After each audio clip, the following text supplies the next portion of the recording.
बंदी छोड़ सदगुरु रामपाल जी भगवान की जय हो।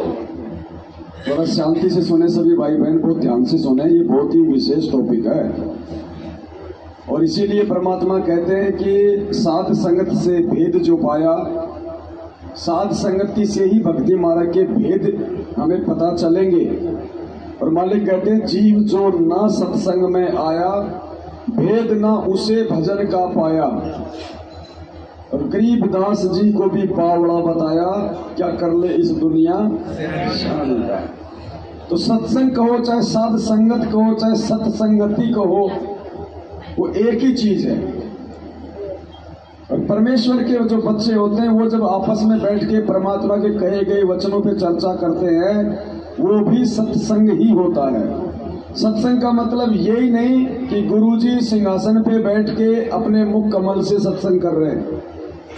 सत्संग का मतलब होता है सत्य वचन, जिसमें झूठ ना हो, जिसमें मिलावट ना हो, जो सर्व के हित के लिए हो, उसको कहते हैं सत्संग, सत्य का संग।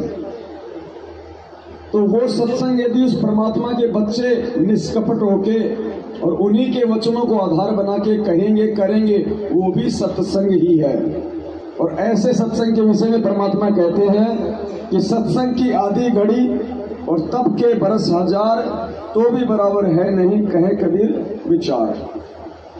फिर एक बात और कही परमात्मा ने कि सत्संग में आए के और बात चलावे और उस अपराधी आत्मा को फिर 3 लोक नहीं छोड़।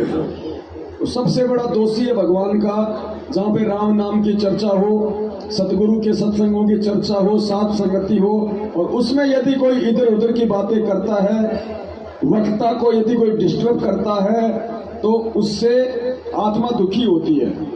मैंने खुद देखा बरवाला आश्रम में गुरुदेव सत्संग कर रहे हैं, भगत लोग कोई नहाने के लिए दौड़ रहा है, कोई लेटरिंग करने के लिए दौड़ रहा है, कोई आपस में बैठ के घर बीत की बात कर रहे हैं।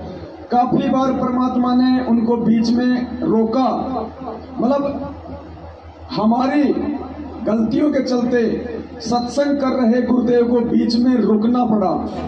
हमने भगवान के मार्ग में बाधा डालने का खूब प्रयास किया, तो हम कितने बड़े दोषी होते हैं परमात्मा। तो मालिक ने बताया जहां परमात्मा की चर्चा हो वहां हमें परमेश्वर का ही गुणगान करना है। देखो बात वही आएगी एंड में, हमारे अंदर ये कमजोरियां उस समय तक नहीं जाएंगी जब तक हम गुरु जी को परमात्मा नहीं मानेंगे। अब एक प्रधानमंत्री से कोई आपकी मीटिंग होनी है, अब प्रधानमंत्री से मीटिंग होनी है, आप प्रधानमंत्री जी के मीटिंग रूम में चले गए। अब विचार करना, आप हो और प्रधानमंत्री है, उस मीटिंग रूम में जाना तो आपका अपना फैसला। मीटिंग रूम में जाने के बाद क्या आप मीटिंग रूम से बाहर बिना प्रधानमंत्री की अनुमति के आ सकते हो?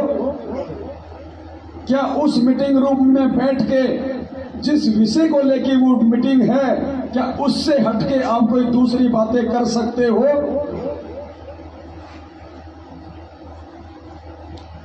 जबकि दोनों ही 2 कोटि के जीव हैं, खाली थोड़ा सा उस निष्ठा का फर्क है। तो इसी प्रकार जहां परमात्मा का सत्संग होता है या जहां साथ संगति होती है, जहां परमात्मा खुद सूक्ष्म रूप में प्रकट होते हैं, वो परमात्मा का सत्संग रूम है, मीटिंग रूम है। उस मीटिंग रूम में सिवाय उस साथ संगति की बातों के, सिवाय परमात्मा की महिमा चर्चा और गुणगान के, यदि हम कोई तीसरी बात करेंगे, दूसरी बात करेंगे, तो परमात्मा कितना नाराज होता होगा। लेकिन प्रधानमंत्री के साथ है तो बात नहीं करेंगे, क्योंकि हमें उसकी पावर का पता है, हमें उसकी शक्ति का पता है। और भगवान के दरबार में आके राजनीति की बात, गर्भित की बात, इधर उधर की बात, हंसी मजाक हम क्यों करते हैं? क्योंकि हमें उसका भय नहीं है। तो ये भय ज्ञान से बनेगा। उस परमेश्वर की पावर को हमने ज्ञान से समझना है। तो हम ये गलती ना करें आज का जो सब्जेक्ट है बहुत ज्यादा इंपॉर्टेंट है। और कैसे इंपॉर्टेंट है? क्योंकि वो चीज ना समझ पाने के चलते काफी संख्या में लोग बेवजह गुरुजी में दोष निकाल लेते हैं, भक्ति में दोष निकाल लेते हैं, और कई तो यहां तक कह देते हैं कि हो सकता है मेरा नाम खंड चल रहा हो। पुण्यात्माओं, ये नाम किसी ऐरे गहरे का नहीं है, ये नाम पूर्ण परमात्मा का है। और बेवजह नाम के ऊपर शंका करना भी दोषी बनना है।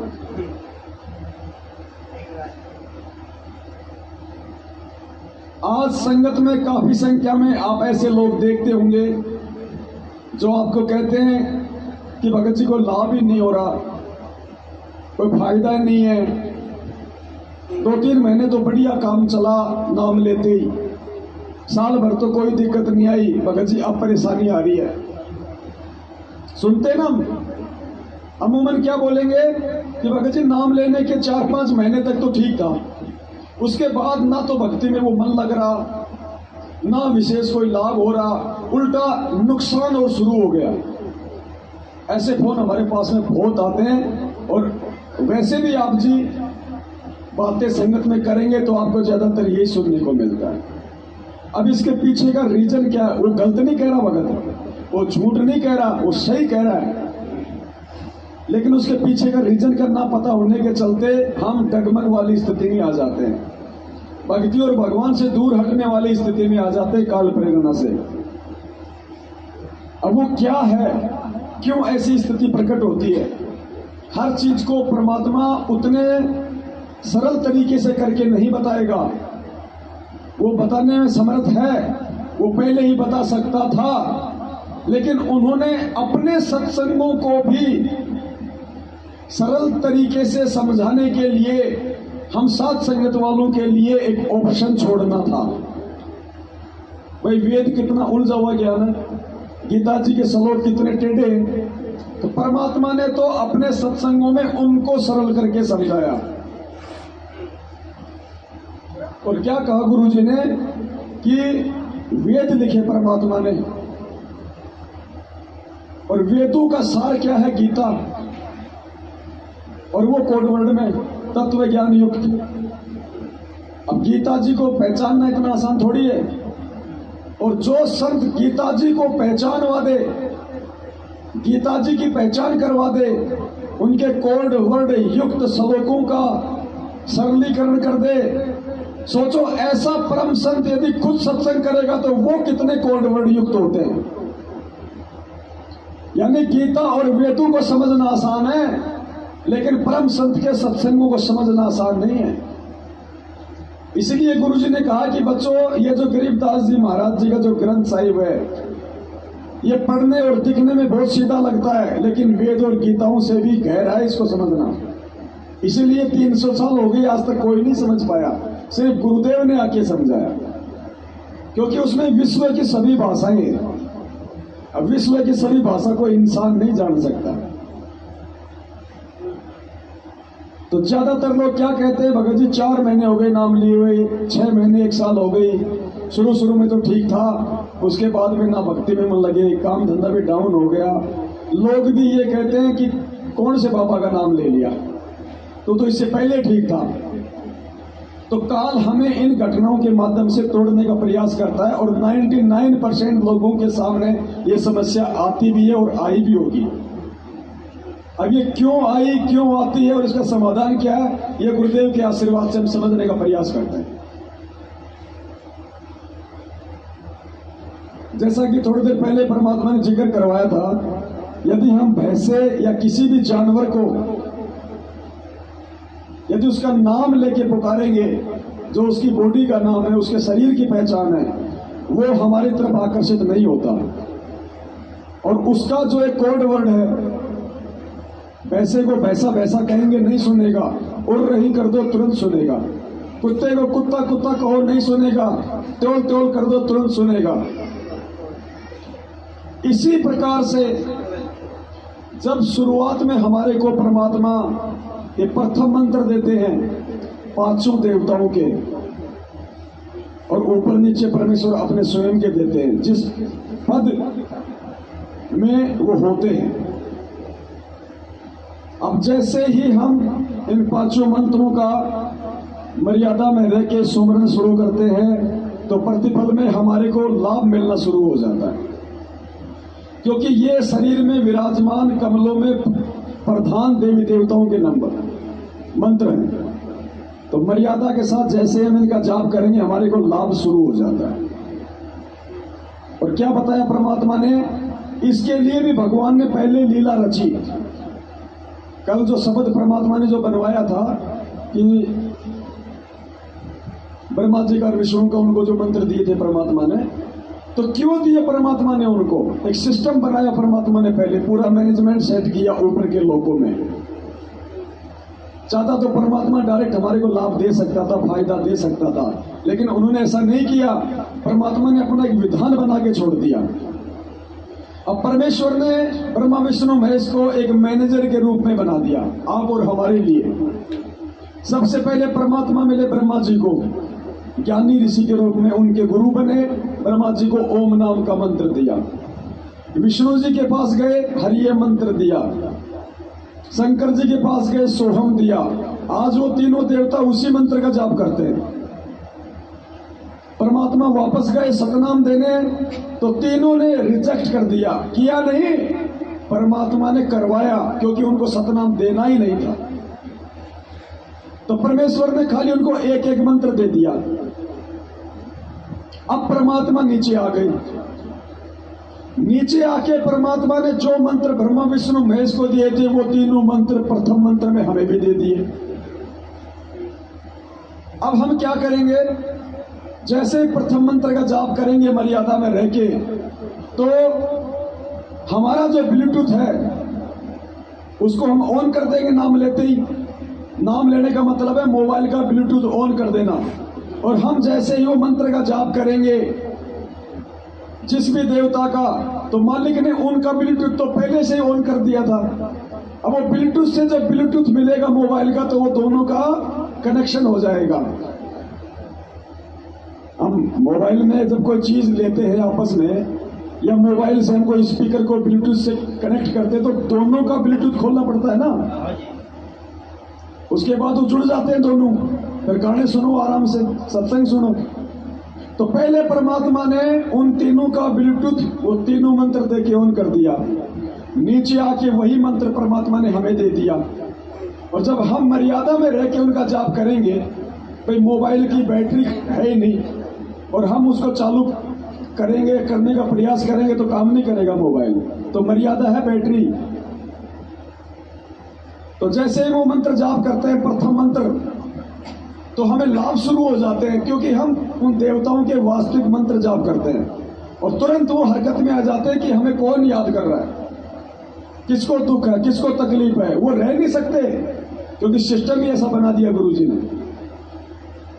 तो तुरंत हमें लाभ मिलना शुरू हो जाता है।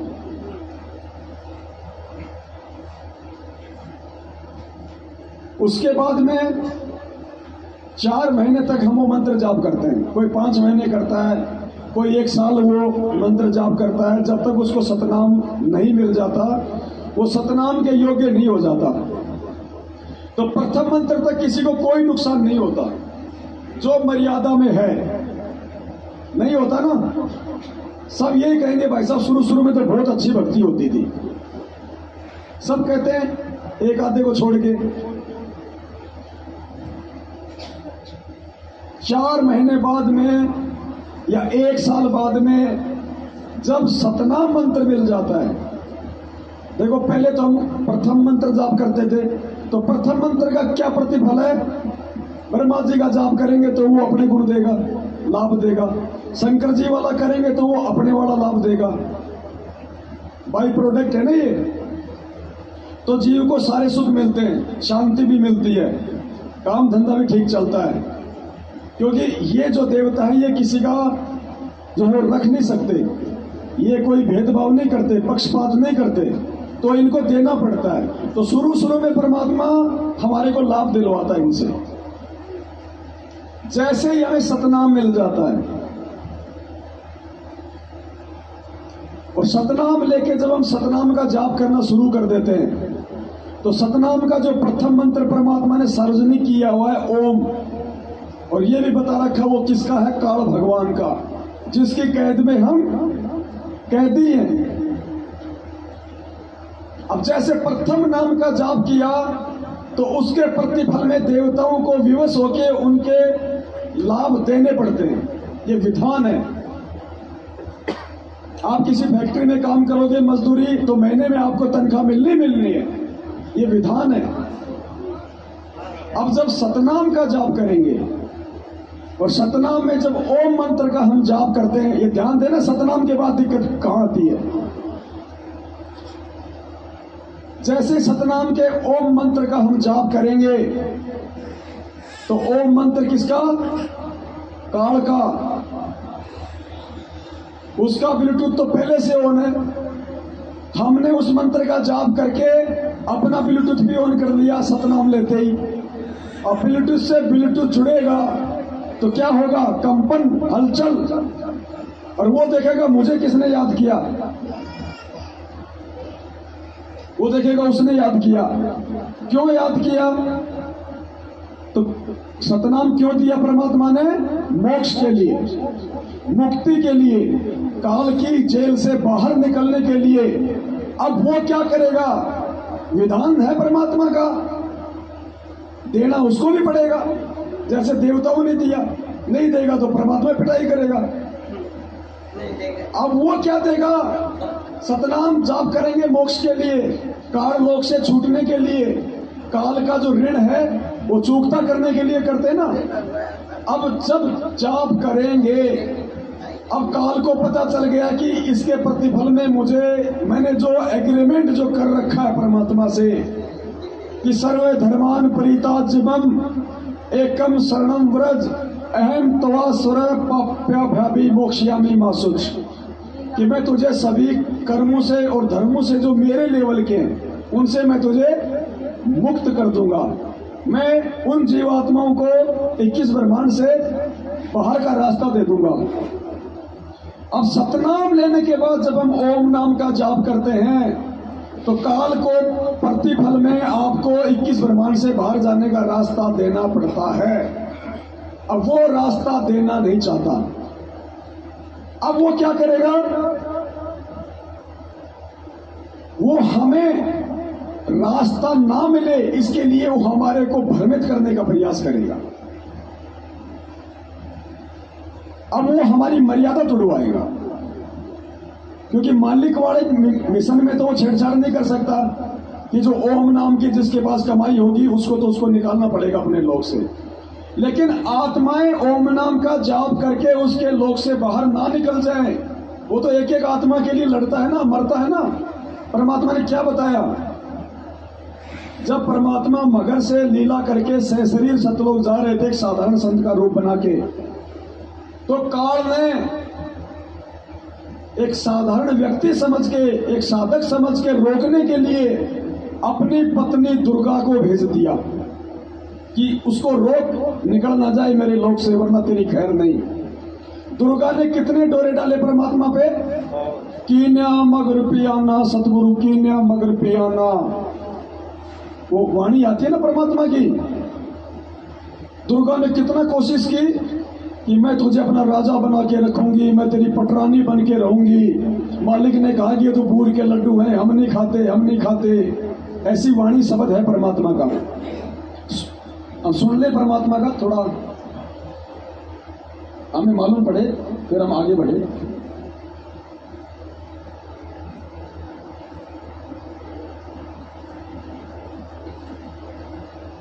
ये बहुत इंपॉर्टेंट टॉपिक है।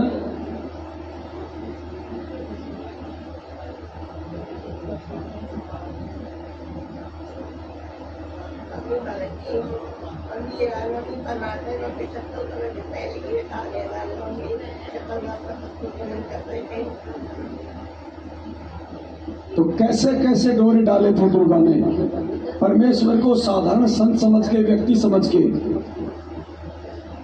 अर्थात एक तरफ तो परमात्मा के विधान अनुसार काल में ओम नाम के जाप करने वाले को रास्ता देना पड़ता है, सभी धर्म कर्मों से मुक्त करना पड़ता है। दूसरी तरफ वो घटिया नीति भी अपनाता है कि ये निकल ना जाए। तो क्या प्रयास किया था उसने परमेश्वर के लिए, सोचो हमें कहां बख्शेगा।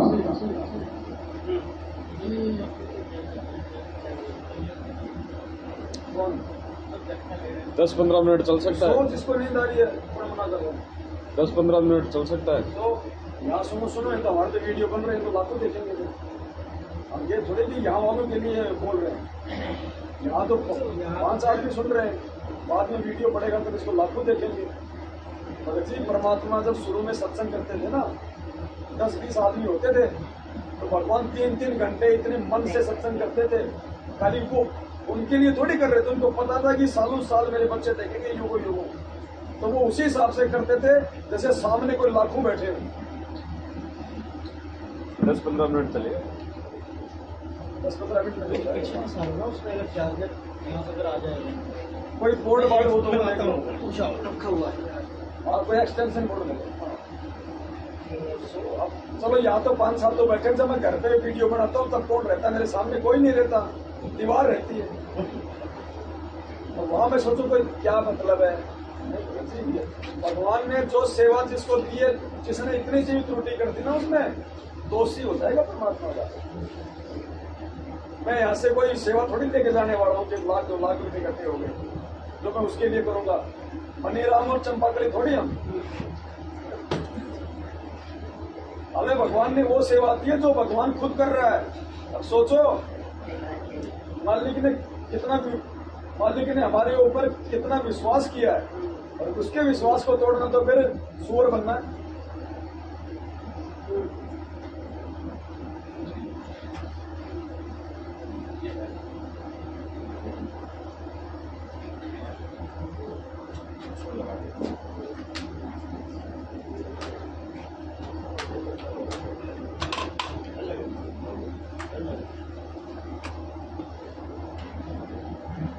कई बार तो परमात्मा ने अपना विधान बताया। कई बार तो मालिक ये कहते हैं कि जब ये परमात्मा इस पृथ्वी पे आता है, कभी 20 साल रुकता है, कभी 50 साल रुकता है। गुरुदेव कहते हैं अगर एक आत्मा भी इस ज्ञान को समझ के अगर उस परमात्मा के साथ सतलोक जाने के लिए तैयार हो जाती है, तो भी परमात्मा बहुत बड़ा अपना सौभाग्य समझता है। सोचो एक आत्मा के लिए परमात्मा 100 साल यहाँ बिता देते हैं, तो सोचो कितना मुश्किल है यहाँ से आत्माओं को लेके जाना। तो जब भगवान इतनी मेहनत करता है तो हमारी क्या जिम्मेदारी बनती है भगत जी। अब ये जो बातें हो रही हैं, ये बातें दास ने इनको समझाने के लिए शुरू की थी। अब देख लो, ये है काल का प्रभाव। कल दास बात कर रहा था, ये वीडियो बना रहे थे, तो इन्होंने कहा कि काल का ऐसा चेहरा मुझे गुरुजी ने दिखाया। तो दास ने क्या कहा था कि जिसका मंत्र जाप करोगे तो वो अपना रिएक्शन तो देगा ना। तो इन्होंने कहा कि मुझे दिखाई दिया उसका चेहरा। आप में से किसी को दिखा आज तक? क्यों दिखा? मर्यादा विहीनता के कारण। अब ये अभी जो बातें हो रही हैं, ये सारी इनके लिए थी। काल ने पहले इनको सुला दिया। ये होता है प्रभाव। तो दुर्गा परमेश्वर को रोकने का प्रयास कर रही है, और गुरुजी कहते हैं असली बखेड़ा तो यहां से निकलोगे तब शुरू होता है, जबकि काल तो हमें यही रहते सहते बखेड़े में उड़ जाने का पूरा प्रयास करेगा। ये सतनाम मिलने के बाद, ये बहुत गहरा विषय, ध्यान से सुनना इसको। ये सत्संग केवल इसलिए सुनाया जा रहा है ताकि मालूम पड़े कि काल कितना प्रयास करता है जब साधक इसके लोक से बाहर जाने की भक्ति करता है। यहाँ से जब साधक जाता है, अगर सतगुरु शरण है तो फिर तो कोई खतरा नहीं, परम संत साथ होगा। और जब वो परमात्मा अकेले जा रहे थे तो फिर उसमें उन्हें सोची वैसे भगत जा रहा है और इसको काबू कंट्रोल करो, कंडम करो। क्या बताते हैं? देखा मगर जहूरा सतगुरु, देखा मगर जहूरा सतगुरु, देखा मगर जहूरा हो। काशी में कीर्ति कर चले, वहाँ ले नूर में नूरा हो। काशी में तो अपनी कीर्ति बना के महिमा गा कर चले गए, और वहां से वो नूर परमात्मा का यानी तेजो में शरीर अपने वास्तविक स्थान सतलोक में पहुंच गया। आदि माया आदि अरस से उतरी बनी अप्सरा पूरा हो। हम तो बड़े कबीर पुरुष को, तू है दुल्हा पूरा हो। माया कहे कबीर पुरुष से, देखो बदन जहूरा हो। अर्श विमान स्वर्ग में मंदिर, भोगे हमको सूरा हो। कहे कबीर सुनोरी माया, क्यों कुटिल नजर तुम घूरा हो। जिन भोगी सो नरक के रोगी, होगे धूर मधुरा हो। हर वाणी में, हर शब्द में एक संकेत देगा परमात्मा। परमात्मा किसी का टाइम पास या मनोरंजन करने के लिए नहीं आते यहाँ। वो माया, वो दुर्गा जिसने अपने शरीर को जहूरा बना लिया, तेजोमय बना लिया, किस लिए? परमेश्वर को आम साधक समझ के उसको विचलित करने के लिए, उसको ठगने के लिए, उसको अपनी काम वासना के जाल में फांसने के लिए। परमात्मा कह रहे हैं कि जब तुम यहां से चलोगे या जब तुम इस भक्ति पे लगोगे यहां, तो तुम्हारे को भी इसी प्रकार से ये काल ठगेगा। और परमात्मा ने कहा कि बचने का तरीका क्या है? क्या कहा परमात्मा ने पहले ही? कि उसने सोचा एक आम साधक जा रहा है, आम भगत जा रहा है, तो हम आम भक्तों के लिए समझा रहे परमात्मा कि जो मेरे साथ हो रहा है वो तुम्हारे साथ भी होगा। मैं जा रहा हूं तो हो रहा है, तुम्हारे साथ नीचे भी होगा। तो आज कितनी हमारे अंदर कमजोरी है। किसी सुंदर सी माता बहन को देख लेते हैं तो मन में क्या क्या उथल पुथल शुरू हो जाती है। ये संकेत कर रहे हैं परमात्मा कि तुमने भक्ति करके कितना जो है सुदृढ़ होना है। कोई माता बहन किसी सुंदर पुरुष को देख लेती है तो उसके मन में क्या विचार उत्पन्न हो जाते हैं। मालिक ने बताया कि जब तुम ऊपर जाओगे तो काल भगवान ने त्रिकुटी तक तुम्हें जाने से रोकने के लिए 72 करोड़ अप्सराएं वहां पे सेट कर रखी हैं। उनका काम एक ही है कि पृथ्वी लोक पे यदि इस साधक की या साधिका की आत्मा, इसकी आस्था अगर किसी पर पुरुष में थी या पर नारी में थी, और आज भी है क्योंकि वही रहेगा, सूक्ष्म शरीर में भी वही भाव रहेंगे, तो उन अप्सराओं की ड्यूटी काल ने यही लगा रखी है कि मान लीजिए जैसे ये पवन दास है, आज गुरु जी की भक्ति कर रहा हूं और ना समझे में आके मेरे अंदर विकार भी है और मेरी आस्था किसी दूसरी औरत में, किसी लड़की में है, उसको प्राप्त करने की मेरी इच्छा थी कि मेरी रमणी तो उससे होनी थी, लेकिन वो तो उससे हो गई। जैसे अहिल्या की शादी तो होनी थी गौतम उससे, इंद्र से, और बीच में कूद गया उसका गुरु, तो इंद्र के अंदर वो इच्छा रह गई ना, उस इच्छा ने फिर उसको नीच कर्म के लिए प्रेरित किया। अपने गुरु की पत्नी के साथ उसने अपने ही जो है गुरु का रूप बना के उसने उसके साथ में वो दुष्कर्म किया। तो जैसे कोई भाई, अब ये मूर्खता, ज्ञानता, ये रमणियां नहीं हो रही है, रामायण हो रही है।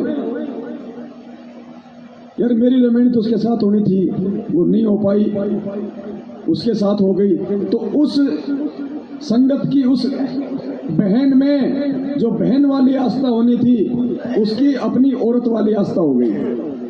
या और साधक मान लो जैसे भी है, दास एक एग्जाम्पल दे रहा है। और शरीर छोड़ते समय भी मन में वही भाव रहेंगे। अब ऊपर जब जाएंगे तो वो 72 करोड़ जो अप्सराएं हैं, जो पुरुष का भी रूप बना सकती हैं, जो स्त्री का भी रूप बना सकती हैं, अब वो क्या करेंगी? अगर मुझ पवनदास की आस्था किसी औरत में थी तो वो अप्सराएं उस औरत का रूप बना के खड़ी हो जाएंगी वहां। अब मैं ऊपर जाऊंगा तो मुझे ये नहीं पता चलेगा कि मैं ऊपर जा रहा हूं, मेरा शरीर छूट गया। गुरुजी ने क्या बताया, तुम्हें ऐसा लगेगा जैसे तुम किसी सत्संग में जा रहे हो। अब वो उस माता बहन का रूप बना के वो काल एजेंट वहां खड़ा हो जाएगा और ठग लेगा मेरे को। ऐसे किसी बहन की आस्था किसी दूसरे पुरुष में, तो वो उस पुरुष का रूप बना के वहां उसको ठग लेगी।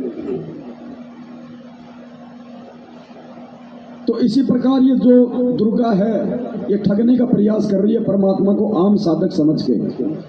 माया कहे कबीर पुरुष से, मैं हूँ जब से दूरा हो, मैं तुम्हारी पटरानी दासी राखूं पलक हजूरा हो। कहे कबीर सुनोरी माया, तुम हो लड्डू बूढ़ा हो, जो तुझे खावे वो बह जावे, वो तो अकल के कूड़ा हो। कि तू तो गुड़ के लड्डू है, गुड़ के लकड़ी के गुड़ के लड्डू बना दे, दूर तो बढ़िया दिखे पर खान में खाने के कोई ना। कहते यहाँ काल के लोग का जो भी सुख है ये गुड़ के लड्डू है, देखने में अच्छे लगे, वास्तविकता कुछ नहीं। श्वेत मुकुट जहाँ कहते श्वेत मुकुट जहाँ श्वेत सुतर है, हमारे बाजे अनहद दूरा हो, दास गरीब कहे सुन माया, हमसे रही हो दूरा हो। परमात्मा कहते तो हमसे दूर है। अब क्या बताते हैं, माया सतगुर से अटकी, माया सतगुर से अटकी। या माया परमात्मा के साथ आके और अपने डोरे डालने लगी। जो परमात्मा बोले योगनी हमरे क्यों भटकी, योगनी हमरे क्यों भटकी, हम तो भगनी कर योगी, हम तो भगनी कर योगी। हमने माया के भोगी, हम न माया के भोगी। तो मैं झगड़ा है भारी, तो मैं झगड़ा है भारी, मारे बड़ छत्रधारी, मारे बड़ छत्रधारी। माया कहती है सेवा कर सो मैंने की, सेवा कर सो मैंने की। परमात्मा कहते हमको लागत है फीकी, हमको लागत है फीकी, हमारी सार नहीं जानी, हमारी सार नहीं जानी। अरे तद घाल गई घानी, अरे तद गाल गई घानी। परमात्मा कहते तू जाए भी यहाँ से, चलती फिरती क्यों नाही, तू चलती फिरती क्यों नाही, हम रहते अवगत पद्माही, हम रहते अवगत पद्माही। अरे तू तो गली है गोली, अरे तू गली है गोली, दाग लगावेगी चोली, हमरा दाग लगावेगी चोली। मेरा अंजन है नूरी, काल क्या कहती है माया, मेरा अंजन है नूरी, मेरा अंजन है नूरी, अंदर मैं कह कस्तूरी, अंदर मैं कह कस्तूरी। परमात्मा कहते हैं किसी राजा राणा पे जाओ, किसी राजा पे जाओ, हमरे मन नहीं भावो, हमरे मन नहीं भावो। मैं तो अर्धंगी दासी, मैं तो अर्धंगी दासी। परमात्मा कहते हैं हम तो अनहदपुरवासी, हम तो अनहदपुरवासी, हम यहाँ के लोग के नहीं, हम सतलोक के रहने वाले हैं। हमरा अनहद में डेरा, हमरा अनहद में डेरा, अंत ना पावेगी मेरा, अंत ना पावेगी मेरा। हम तो आग जुगानी जी, हम तो आग जुगानी जी। अरे तुझे माता कहूँ अकधी, अरे तुझे माता कहूँ अकधी। परमात्मा के संकेत देते हैं कि नादान तुझे माँ कहूँ बहन कहूँ, क्योंकि अपने आप को छुपा कर यहाँ का प्राणी सिद्ध करते हुए, साधक सिद्ध करते हुए कहते हैं कि तू उसी लोक से आई है, अब हम भी उसी लोक से आए हैं। अब तुझे माता कहूँ या मैं बहन कहूँ, तेरा कौन सा नाता बरतू तेरे तक। अब सब पुण्यात्माओं ये काल का बहुत बड़ा बखेड़ा है। अब परमात्मा उसको समझाना चाहते हैं, तो यहाँ आने के बाद जीव का बुद्धि भ्रष्ट हो चुकी है।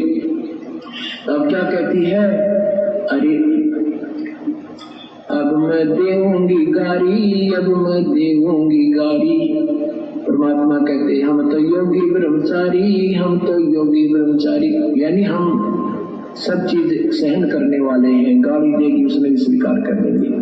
कहती आसन बंधोगी जंदा, आसन बंधोगी जंदा, गल में डारूंगी फंदा, गल में डारूंगी फंदा। परमात्मा कहते हैं आसन मुख्तारी माई, आसन मुख्तारी माई, तीन लोक ना अंघाई, तीनों लोक ना अंघाई। हम हमरे द्वारे क्यों रोवो, हमरे द्वारे क्यों रोवो, किसी राजा राणे को जोवो, किसी राजा राणे को जो। हमरे भांग नहीं गोनी, हमरे भांग नहीं गोनी, माया शीस कूट रोनी, माया शीस कूट रोनी। तो जगनी है खंडी, तो जगनी है खंडी, मोरा फेर चली लंडी, मोरा फेर चली लंडी। अपना परमात्मा ये कहते हैं कि तूने पहले तो वहां नाश किया, सबसे पहले हाथ खड़ा किया और गेला हमने लपेट लाई, तेरी देखा हम खड़े। कहने का भाव यहाँ परमात्मा अपने आप को सिद्ध करता है कि तू जितनी शानी बन गई है और काल के अधीन हो चुकी है, तुम्हारी बुद्धि खराब हो चुकी है। अब हम वो संत नहीं है, ना हम बांग पीते, बांग के पी के गलती करते हैं, हम तेरे काबू आने के नहीं है। तो कहते हैं फिर मोरा फेर चली लंडी, फिर चलेगी वापस, गुरु तक कोई नहीं चली। तो ऐसे परमात्मा की शरण माने से हमारे सारे संकट और गुरु परमात्मा की महिमा से हम परिचित होंगे और संकट निवारण। तो यहाँ पे समझने की चीज ये है कि जिस समय हमें पूर्ण संत से सतनाम प्राप्त हो जाता है और काल के लोक से मुक्त होने वाले मंत्र का हम जाप करना शुरू कर देते हैं, उसके बाद में काल उस भगत के ऊपर उतना और उसी प्रकार से डोरे डालने का पूरा प्रयास करेगा जैसे एक आम व्यक्ति समझ के उसने अपनी पत्नी दुर्गा को भी आधे कपड़ों में नंगी करके परमात्मा के सामने खड़ा कर दिया। हम तो अर्धंगी दासी, हम तो अर्धंगी दासी, हम तो अनहद पुरवासी। यानी इतने भी घटिया कर्म करवाने से ये पीछे नहीं हटता एक प्राणी को अपने लोक से मुक्त होने के लिए। तो जैसे ही हमें सतनाम का जाप मिलेगा, हम ओम मंत्र का जाप करेंगे, तो इसको मजबूरन रास्ता देना पड़ेगा परमात्मा से एग्रीमेंट के अनुसार कि सर्व धर्मान परित्याज्य माम एकम शरणम व्रज अहम तवा सुर पाप्याभ्यामी, क्या बोलते हैं मालिक, मोक्षयामी मासुच। अब वो इतनी आसानी से मुक्त नहीं होने देगा। परमात्मा कहते हैं धर्म सत का राज धर्म राय कर ही अपना किया सबे दंड भर ही। गुरुदेव ने कहा कि ये सत का राज करता है लेकिन कागज सारे उल्टे नीचे नीचे करता है। ये दिखावट में तो बिल्कुल सत का राज करेगा लेकिन जीवों में कुप्रेरणा करके उनके जो कर्म है वो भी यही बिगड़वाता है। तो रास्ता देना इसकी मजबूरी हो जाएगी, लेकिन ये घटिया कर्म करवाएगा कि ये रास्ता प्राप्त करने के योग्य ना रहे। इसलिए सतनाम मिलने के बाद काल का हमारे ऊपर विशेष निगाह दृष्टि हो जाती है। वो हर प्रकार से कोशिश करेगा आपके किसी भाई बहन के माध्यम से, आपके रिश्तेदार में प्रवेश करके आपके ऊपर पाबंदी लगा देगा। तू शादी में नहीं आ रहा, तू बात में नहीं आ रहा, तू हमसे बड़ा हो गया, तू परंपराओं को छोड़ना चाहता है। आपकी यदि पत्नी अनुपदेशी है तो उसमें काल बैठ जाएगा आपकी मर्यादा तोड़वाने के लिए। मतलब जो भी हमारे साथ में घटनाएं घटती है ना, ये नाम भक्ति लेने के बाद जो लोग हमसे ईर्ष्या द्वेष करते हैं वो सब काल प्रेरित होते हैं, वो काल का जाल होता है। वो हमें समझना पड़ेगा कि सतनाम लेने के बाद मेरे ऊपर ये प्रेशर क्यों बढ़ रहा है।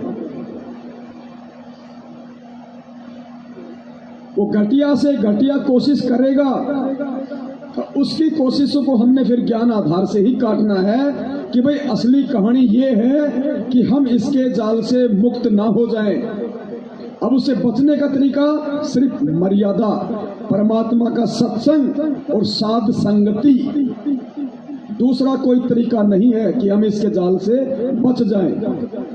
तो जब भी ऐसी अगर कोई समस्या आती है, कोई परेशानी खड़ी होती है हमारे सामने, तो ये ना सोचो कि मेरा नाम खंड हो गया, ये ना सोचो कि गुरुजी की भक्ति में कोई पावर नहीं है। नहीं, उस भक्ति की पावर का तुम्हारे ऊपर असर ना हो इसके लिए तुम्हें डगमग करने का प्रयास किया जा रहा है जिसका तुम जाप कर रहे हो। वो नहीं चाहेगा कि तुम यहां से निकल जाओ, तुम ये भक्ति कर लो। और बचने का तरीका भगवान ने फिर सत्संग में बताया कि किस प्रकार से फिर तुमने ज्ञान आधार से सामना करना है। वो तो आम व्यक्ति समझ के परमात्मा को तोड़ने का प्रयास कर रही थी ना। परमात्मा ने हर चीज का जवाब दे दिया कि हम भांग नहीं पीते, हम कोई ऐसे वैसे संत नहीं है जो तू सोच रही है। तो भूर के लड्डू है, दूर से अच्छी लगती है, खाएगा वो पछताएगा, ना खाएगा वो पछताता है। तो ज्ञान से ही हमें इन चीजों का समाधान मिलेगा, साथ संगति से ही समाधान हमें मिलेगा परमात्मा के सत्संग आधार से। इसलिए सतनाम का जाप लेने के बाद हमारे को समस्या आनी शुरू हो जाती है काल के दबाव के कारण। अब दुखी वो होगा जो उस दबाव के चलते मर्यादा तोड़ देगा। क्या कहा परमात्मा ने फिर अपने बाकी सत्संगों में, फिर उन चीजों को परमात्मा ने हमें समझाया।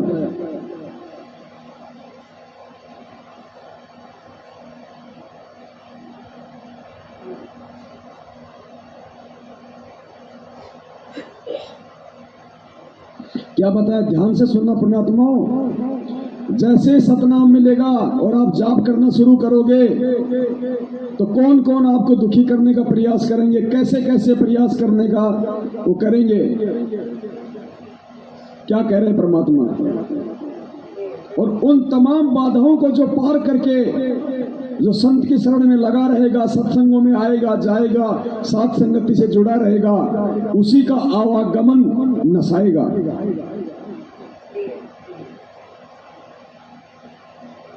आदि चलन लग गया तो 100 का नोट, ऐसे और भी बहुत से बात बताते हैं। ऐसे ऐसे आदि चलन लग गया तो 100 का नोट पाया। एक माई कह रही थी जी मैं पति तो नाम नहीं ले रहा, बाधा भी करता था। समागम आ गया, करौथे आश्रम में जब हम सत्संग करते थे तो मैंने अपने पति से कहा कि मैं सत्संग में जाऊंगी, मैंने 100 रुपये दे दिए। ये 10 वर्ष पहले, 8 वर्ष पहले की बात है। वो कहने लगा मैं तेरे को छोड़ने नहीं दूंगा, और तू तीसरे दिन झोला उठावे और वहां चली जाती है। वो कहने लगी मैं कोई गलत जगह जाती हूँ, 60-65 साल की उम्र की बुढ़िया थी, और तेरे बेटे जान लग गए वहां पर। बेटे तो अपनी कमाई करे, वो ले जाते किराया। मैं किराया मान ले उनसे मांग भी लूं तो नखरे करता है, क्योंकि बेटे अलग हो रहे हैं, उनसे थोड़ा द्वेष रखता है, उनसे कैसे ले लेगी, वहां जाओ भी देंगी। तो उसने कहा कि मुझे 100 रुपये दे दे। बोला कति नहीं जान दो, और जाके दिखाई आज तो नहीं, मैं पैसा किराया दूं नहीं, तू जाएगी कैसे? वो कहने लगा मेरे द्वारा पैसा को ना। फिर आखिर में ये बहाना मिला उसने, मेरे द्वारा 100 रुपये को नहीं। वो क्या कहती है उसकी पत्नी कि मैं तो बैठकर रोने लगी, जहाँ पूजा स्थल है रोने लगी है भगवान, देख कौन बनी। हम एक दूसरे के ऐसे बांध रखे हैं कि हम इनसे अब अपने भगवान के दरबार में भी नहीं जा सकते। आखिर में कहने मैंने ये सोच लिया कि मैं अभी चाहती हूँ कि पड़ोसन पर मांग मांग कर मैं जाऊंगी। इतना दृढ़ निश्चय मैंने कर ही लिया था, लड़ाई होगी, बोलेगी, मार पीट लेगा और 2 मुक्के खा लेगी भगवान के नाम पे। ध्रुव पिटा, प्रहलाद पिटे, मीराबाई पिटी। क्या समझा रहे हैं परमात्मा सत्संग के माध्यम से? उसके पति ने मना कर दिया किराया देने से, फिर भी उसने क्या दृढ़ निश्चय किया कि सत्संग में तो जाऊंगी, चाहे किसी पड़ोसी से मांग लाऊंगी। परमात्मा कहना चाह रहे कि ऐसी कोई भी समस्या तुम्हारे सामने आए तो तुरंत ढीले होठ मत छोड़ दिया करो, थोड़ा संघर्ष करो, फिर भगवान पीछे से सारा देगा। इतना दृढ़ निश्चय मैंने कर ही लिया था, लड़ाई होगी, बोलेगी, मार पीट लेगा और 2 मुक्के खा लेगी भगवान के नाम पे। ध्रुव पिटा, प्रहलाद पिटे, मीराबाई पिटी। ऐसे ही निर्णय होता है, ऐसे ही परमात्मा निकटाता है। इतने में बूढ़ा साइकिल लेकर जाता, गांव से निकला, सड़क थी अच्छी, तो दिल्ली के, ये पंजाब कोड की बात है, और वहां वो गया होगा सड़क के ऊपर आधा किलोमीटर, एक 100 का नोट ऐसे हवा में उड़ा, अगले साइकिल के अगले पहियों की ताड़ियां में आगे चिपक गया। अब कल जो हमारी बहन थी, जो गंगोत्री दासी छत्तीसगढ़ की, जो साथ संगति में जा रही थी लेकिन पैसा नहीं था, लेकिन जाने की इच्छा थी, तो परमात्मा प्रकट हुए संत रामपाल जी भगवान, और क्या कहा कि बेटी तू साथ संगति के लिए निकल। बोले परमात्मा पैसा नहीं है, बोले जैसा कह रहा हूं वैसा कर, और तेरे बैग में मैं 5000 रुपए डाल दूंगा। और बाद में जब चेक किया तो उसके बैग में 5,000 रुपए मिले। जैसे ये साइकिल की ताड़ी में परमात्मा ने 100 का नोट फंसा दिया। वो किसी का नीचे गिरा हुआ नहीं था, परमेश्वर ने प्रकट कर दिया। सेकंडों का काम है मालिक का। एक ही नंबर के परमात्मा पता नहीं दुनिया भर के लाखों नोट पैदा कर दे 1 सेकंड में। और उसने रोका तुरंत साइकिल, 100 का नोट ताजा, उसकी तो घीघी बन गई, घबरा गया, उल्टा आया, आके न बोला ले भगवान तेरे भगवान ने भेज दिया, तेरा 100 का नोट ले जाते। और उसका जो है ना पसीने आ रहे, उसके बाद उसने मुझे मना नहीं किया। तो यहाँ परमात्मा कहते हैं, अब आगे ध्यान से सुनना, ये सतनाम मिलने के बाद फिर काल कैसे हमारे को और किन किन हमारे ही रिश्तेदारों के माध्यम से रोकने का, तोड़ने का, डगमग करने का प्रयास करेगा।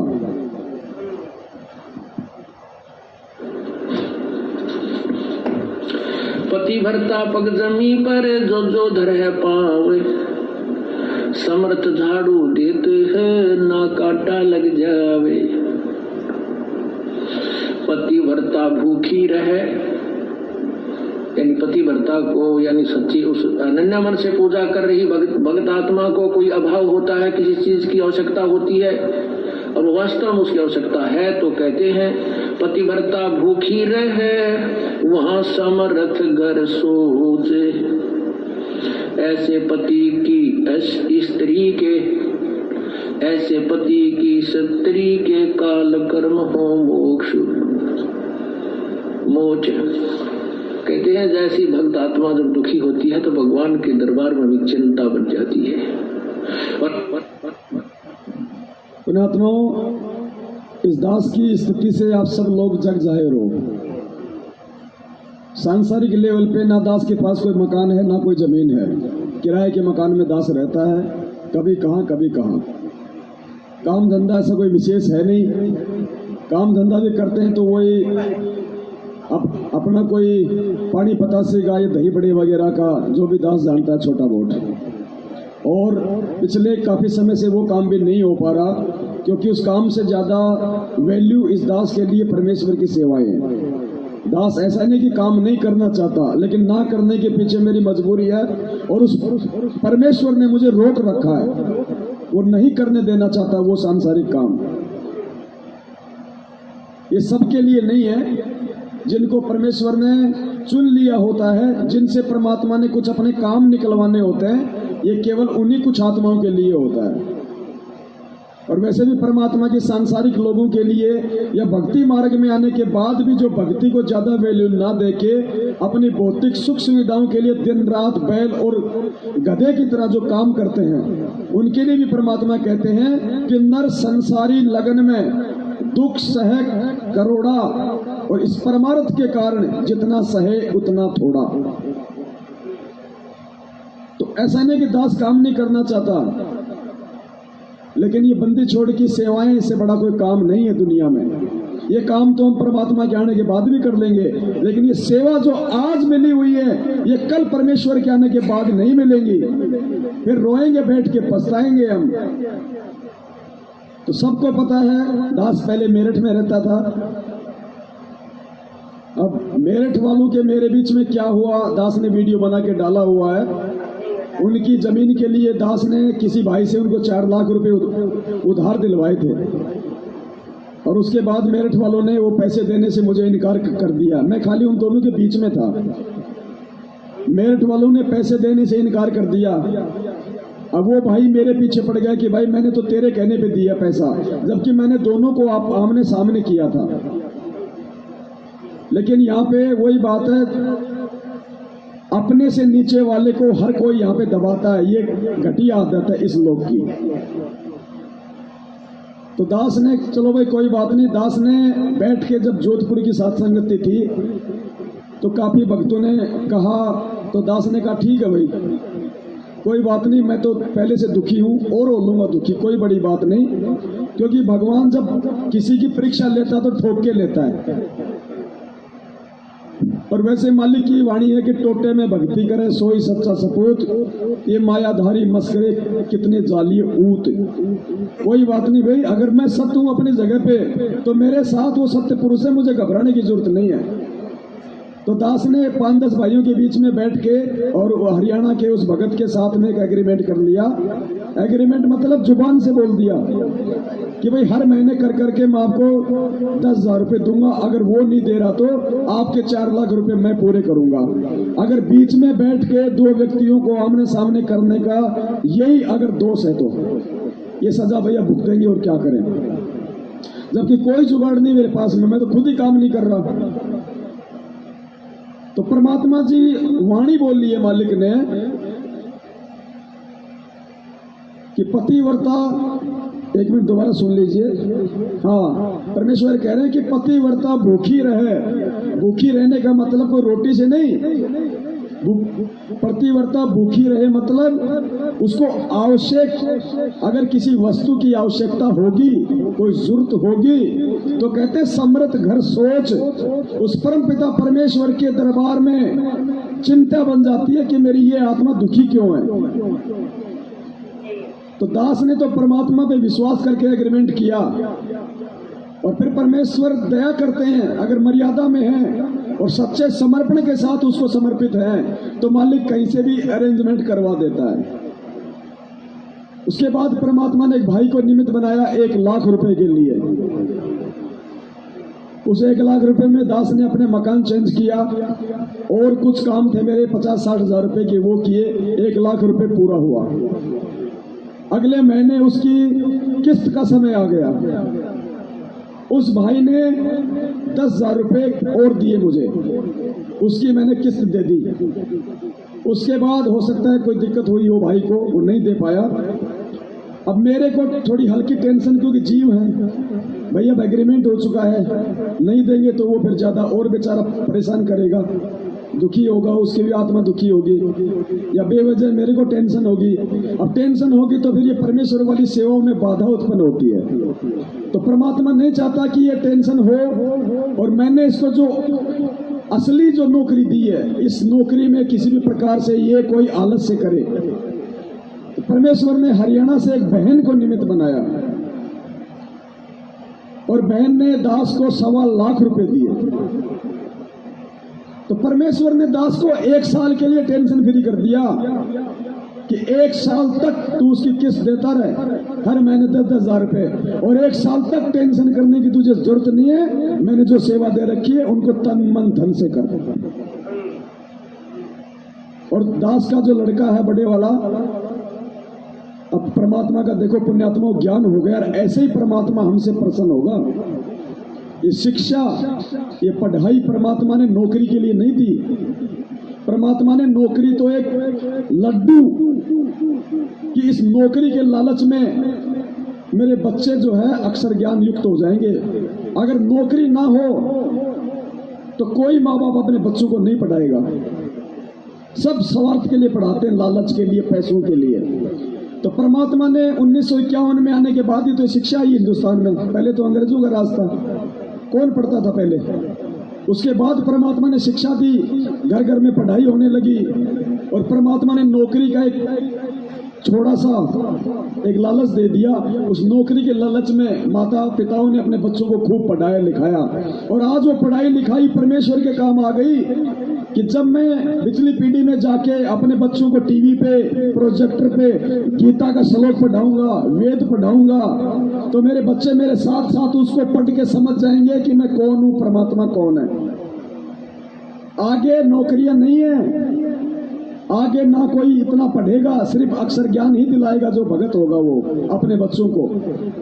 और संत रामपाल जी का भगत होके यदि कोई अपने बच्चों को टाटा बिरला की स्कूल में पढ़ा रहा है कि डॉक्टर बनाऊंगा, इंजीनियर बनाऊंगा, वो सबसे बड़ा मूर्ख है, इस दुनिया का सबसे बड़ा मूर्ख। ये रोटी परमात्मा की भक्ति देगी, और जो भक्ति में नहीं है भगवान तो उनको भी दे रहा है जो जगत वाले हैं। और जगत वाले तो छोड़ो, हम जितना एक महीने में नहीं खाते, एक हाथी एक टाइम खाता है। वो कौन सा पढ़ लिख के बीए की डिग्री ले रखी है, वो कौन सा ऑफिस में काम करता है, वो कौन सा गाड़ी चलाता है। जिस भगवान ने माँ के गर्भ में 9 महीने तक हमारा पेट भरा, क्या बाहर निकलने के बाद उसको टेंशन नहीं है? परमेश्वर कहते हैं पो पाटी पगड़ा भैया और जागी जिया जून, सब कहूं को देत है वो चोट समाना चोन। और हमें तो दृढ़ विश्वास हो जाना चाहिए, हम तो भगवान के चरणों में आ गए भाई, डायरेक्ट कनेक्शन हो गया। और जिस भगवान ने हमारे को करने के लिए भजन दे दिया, क्या खाने के लिए भोजन नहीं देगा? सब कुछ देगा, लेकिन विश्वास हमें नहीं होता।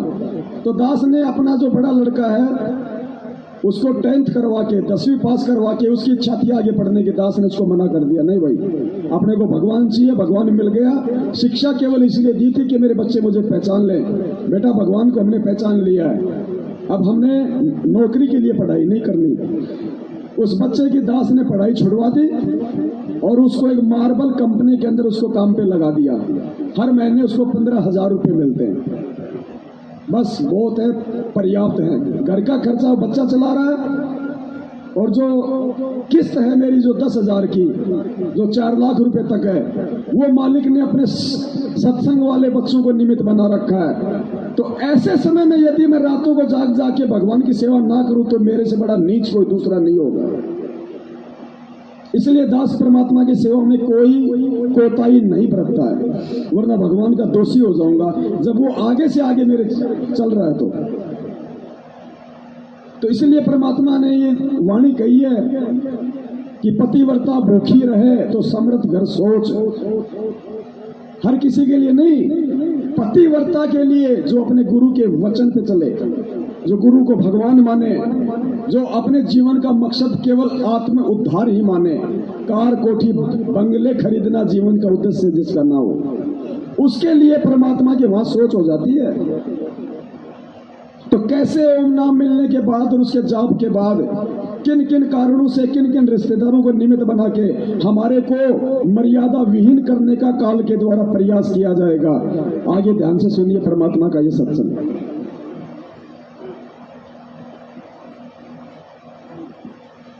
और ऐसे पति की स्त्री के काल कर्म हो मोक्ष, जो ऐसे सोचे है किसी चीज की आवश्यकता होती पर जो धर है पावे, समर्थ झाड़ू देते हैं ना काटा लग जावे। पतिव्रता भूखी रहे, यानी पतिव्रता को यानी सच्ची उस अनन्य मन से पूजा कर रही भक्त आत्मा को कोई अभाव होता है, किसी चीज की आवश्यकता होती है और वास्तव में उसकी आवश्यकता है, तो कहते हैं पतिव्रता भूखी रहे वहां समर्थ घर सोचे। ऐसे पति की स्त्री के, ऐसे पति की स्त्री के काल कर्म हो मोक्ष मोच। कहते हैं जैसी भक्त आत्मा जब दुखी होती है तो भगवान के दरबार में भी चिंता बन जाती है। और ऐसे पति की स्त्री के काल कर्म हो मोक्ष, जो ऐसे दृढ़ता के साथ, समर्पण के साथ, पूरे विश्वास के साथ भगवान पर लगती है, उसके नाम पर, कहते हैं उन्हीं का मोक्ष होता है, उन्हीं के पाप कर्म नष्ट होते हैं। कहते हैं नुक्ते ऊपर लिख जाएगा रे कोट कर्म जल जा तुम्हारे। ये नुक्ते होते हैं जो हम लोग लाज और किसी परमात्मा के नाम पर ना किसी पति से, ना पत्नी से, ना काल सतनाम लेने के बाद तोड़ने का प्रयास करेगा। इधर परमात्मा आके सत्संग दे दे के हमारे को टूटने से बचने के तरीके बता रहे हैं। ये कनेक्शन हमने खुद जोड़ने पड़ेंगे कि परमात्मा कहाँ क्या संकेत कर रहे हैं।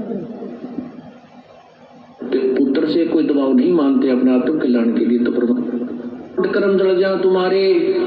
ये नुक्ते होते हैं जो हम लोग लाज और किसी परमात्मा के नाम पर ना किसी पति से, ना पत्नी से, ना पुत्र से कोई दबाव नहीं मानते अपने आत्म कल्याण के लिए, तो परमात्मा प्रसन्न होता है। परमात्मा कहते हैं मात पिता सुत स्त्री, मात पिता सुत सत्री, आलस बंधु कान, संत मिलन को जब चले ये अटकावे आण। मात पिता, बालक है, बेटा है, बेटी है, माँ बाप नहीं जानते सत्संग। जो 15-16 साल के 20 साल तक हैं वो माता पिता के अधीन होते हैं। और जो बुजुर्ग हैं वो जब बच्चे बड़े हो जाते हैं तो बच्चे बेटा बेटियां के अधीन हो जाती हैं, बेटे के अधीन हो जाते हैं, या फिर आलस या फिर लोक लाज। जैसे आप यहाँ सत्संग में आते हैं, कोई ना कोई जरूर टकरा देगा, कहाँ चले बेरा है सत्संग में जानते होगे, तेरा तो पाल कट रहा है, तीसरे दिन वहां बैठे रहते हो। तो इस तरह के श्लोक सुना देते हो और आप जो ज्ञान में कमजोर है इन बातों से दबाव मानने लग जाता है और फिर वो आना भी कम कर देता है, उसको ज्ञान नहीं है। इसीलिए परमात्मा कहते हैं कि मात पिता क्षत्रि और आलस बंधुकांड माने लोक लाज, अपने मित्रों के वो कहे हुए व्यंग्यात्मक बातों से झिझक जाना। कहते हैं सतगुरु मिलन को जब चला ये अटकावे आठ, ये आके आठ लावेंगे कि बेटा का माँ बाप या स्त्री ऐसी निकम्मी हो जाएगा जी बेबे, बस जी का झाड़ बन जाती है भगत के, या फिर लोक लाज, या खुद आलस कर जा, फिर देखोगे फिर अगले बार देखेंगे सर्दी ज्यादा है, गर्मी घड़ी है। इनका अटकाया ना अटके जो सतगुरु दर्श को जाए, कहे कबीर सो संत है भाई आवागमन नसावे। कहते नुकते ऊपर रीत जाएगा। ऐसे हम थोड़ी बहुत भगवान के लिए पापीटिया करेंगे, संघर्ष करेंगे तो हमारे निकट आएगा, और केवल बात बनाते हैं परमात्मा या कोई भी क्रिया पूरी नहीं हो सकती। जैसे अब यहाँ कौन आएंगे, वो आएंगे जो पूर्ण रूप से परिचित हो चुके हैं इस ज्ञान से। तो इस प्रकार से ये सतनाम मिलने के बाद जिन जिन भक्तात्माओं को कोई लाभ नहीं मिल रहा, कोई फायदा नहीं हो रहा, तो ये है उसका मेन रीजन। ये ज्ञान आधार से उनको समझना पड़ेगा कि ऐसा मेरे साथ क्यों हो रहा है। उसका रीजन है काल का भयंकर दबाव। और काल फिर आपके रिश्तेदारों में, आपकी ऑफिस में। अब देखो इसकी सूक्ष्म चाल क्या क्या होती है। अब इसने ये कोरोना का नाटक शुरू करवा दिया। अब आप जिस ऑफिस में काम कर रहे हो, आपकी अच्छी खासी तनख्वाह है, आपकी 40,000 रुपये महीने की तनख्वाह है, और आपने उस 40,000 रुपये महीने की तनख्वाह के चक्कर में बैंक से 20 लाख का ब्याज ले लिया कि 20,000 रुपये महीने की मेरी किस्त कटती रहेगी, और आपने वो मकान ठोक लिया। मकान बन गया, बढ़िया धंधा हो रहा है, बढ़िया रह रहे हो, लोगों ने देख लिया भाई कोठी ठोक दी भाई, अरे वाह पैसा कमा रहा भाई फलाने का छोरा। 1 साल बाद कोरोना आ गया, ऑफिस वाले बोले भाई साहब टीका लगवाओ तो आना, नहीं तो अपने घर पे बैठो। अब आप भगत हो तो क्या करोगे? फांस दिया काल ने आपको, चौराहे पे लाके खड़ा कर दिया आपकी दुर्गति करवाने के लिए। अगर नौकरी छूट गई, टीका नहीं लगवाया, तो बैंक की किस्त क्या तेरा बाप भरेगा? अगर टीका लगवा लिया, जो कि भक्ति विरुद्ध, ज्ञान विरुद्ध, मर्यादा विरुद्ध, तो परमात्मा से दूर हो जाओगे। अब क्या करोगे इस स्थिति में? यहाँ पे आपको ज्ञान से बढ़कर फिर दूसरा कोई सहारा नहीं मिलेगा। फिर आपको ज्ञान आधार बनाना पड़ेगा कि इस भक्ति और भगवान के लिए पत्थर का मकान तो क्या, 40,000 की नौकरी तो क्या, बलक बुखारे के बादशाह ने तो अपना राजपाट, रानी सब कुछ छोड़ दिया था। जिसके राज को देख के, जिसके शानो शौकत को देख के इंद्र का, देवताओं का राजा इंद्र भी शर्मा जाता था कि ऐसे ठाठ बाट तो मेरे भी नहीं है जो बलक बुखारे के बादशाह के। उसने सब कुछ छोड़ दिया था। और फिर परमात्मा ने अपने भगत की महिमा गाई कि रांडी ढांडी ना तजे वो नर कौए काग, और बलक बुखारा ने छोड़ दिया थी कोई पाछली लाग। नरसिंह भगत अपने आत्म कल्याण के लिए सेठ होके और 56 करोड़ की संपत्ति को ठोकर मार दी, भंडारे में लगा दिया। अपने रहने के लिए भी अपना महल नहीं रखा, जंगल में जाके झोपड़ी बना के रहने लग गया। तो ये दृढ़ता हमारे को ज्ञान से मिलेगी, अच्छी संगति से मिलेगी, साध संगति से मिलेगी। तो वो दबाव सतनाम के बाद इस प्रकार से काल हमारे ऊपर बढ़ाएगा, कोई भी रीजन बना के। अब उस दबाव का यदि आपके ऊपर असर हो गया, जिनको ज्ञान नहीं है तो उनकी मर्यादा टूटेगी। जैसे ही मर्यादा टूटी, उनके ऊपर मालिक का विधान है। परमात्मा ने कह दिया कि बच्चों भक्ति चाहे थोड़ी कर लो, लेकिन मर्यादा पूरी निभाओ। अगर मर्यादा तोड़ के भक्ति फिर चाहे रात दिन कर लो, कोई फायदा नहीं है। डॉक्टर भी यही कहता कि बेटा तेरा ऑपरेशन कर दिया, ये गोली दवाई और ये नियम, ये परहेज। गोली दवाई भले एक टाइम याद ना रहे तो कोई बात नहीं, कम खा ले, लेकिन ये परहेज पूरे निभाना। अगर तूने परहेज तोड़ दिए तो गोली दवाई बिल्कुल काम नहीं करेगी। तो पुण्यात्माओं, सतनाम के बाद हमारे को विशेष तौर पे एहतियात बरतने की जरूरत है। इसीलिए आए दिन लोग मर रहे हैं सारनाम तक प्राप्त करके, जो सतलोक आश्रम मैनेजमेंट हरियाणा की कुसंगति से जुड़े हुए हैं, क्योंकि वो समझ नहीं पा रहे, वो दुविधा में है कि हो क्या रहा है। गुरु जी की भक्ति भी कर रहे हैं, गुरु जी के आदेश भी मान रहे हैं, जो पीले पर्चे में आ रहे हैं, जो ऑडियो आ रही है। अब उनको ये नहीं पता बिना साथ संगति के कि वो पीले पर्चे आ कहां से रहे, वो भक्ति और ज्ञान विरुद्ध आदेश दे कौन रहा है। अरे इस मार्ग में आने के बाद अगर संत रामपाल जी भी राजनीति करवाएंगे तो भक्ति क्या फिर आसाराम करवाएगा। तो पुण्यात्माओं, इस प्रकार से हमने सात संगतियों के माध्यम से परमात्मा के ज्ञान को आधार बना के हमने बचना है इस काल के भयंकर जाल से।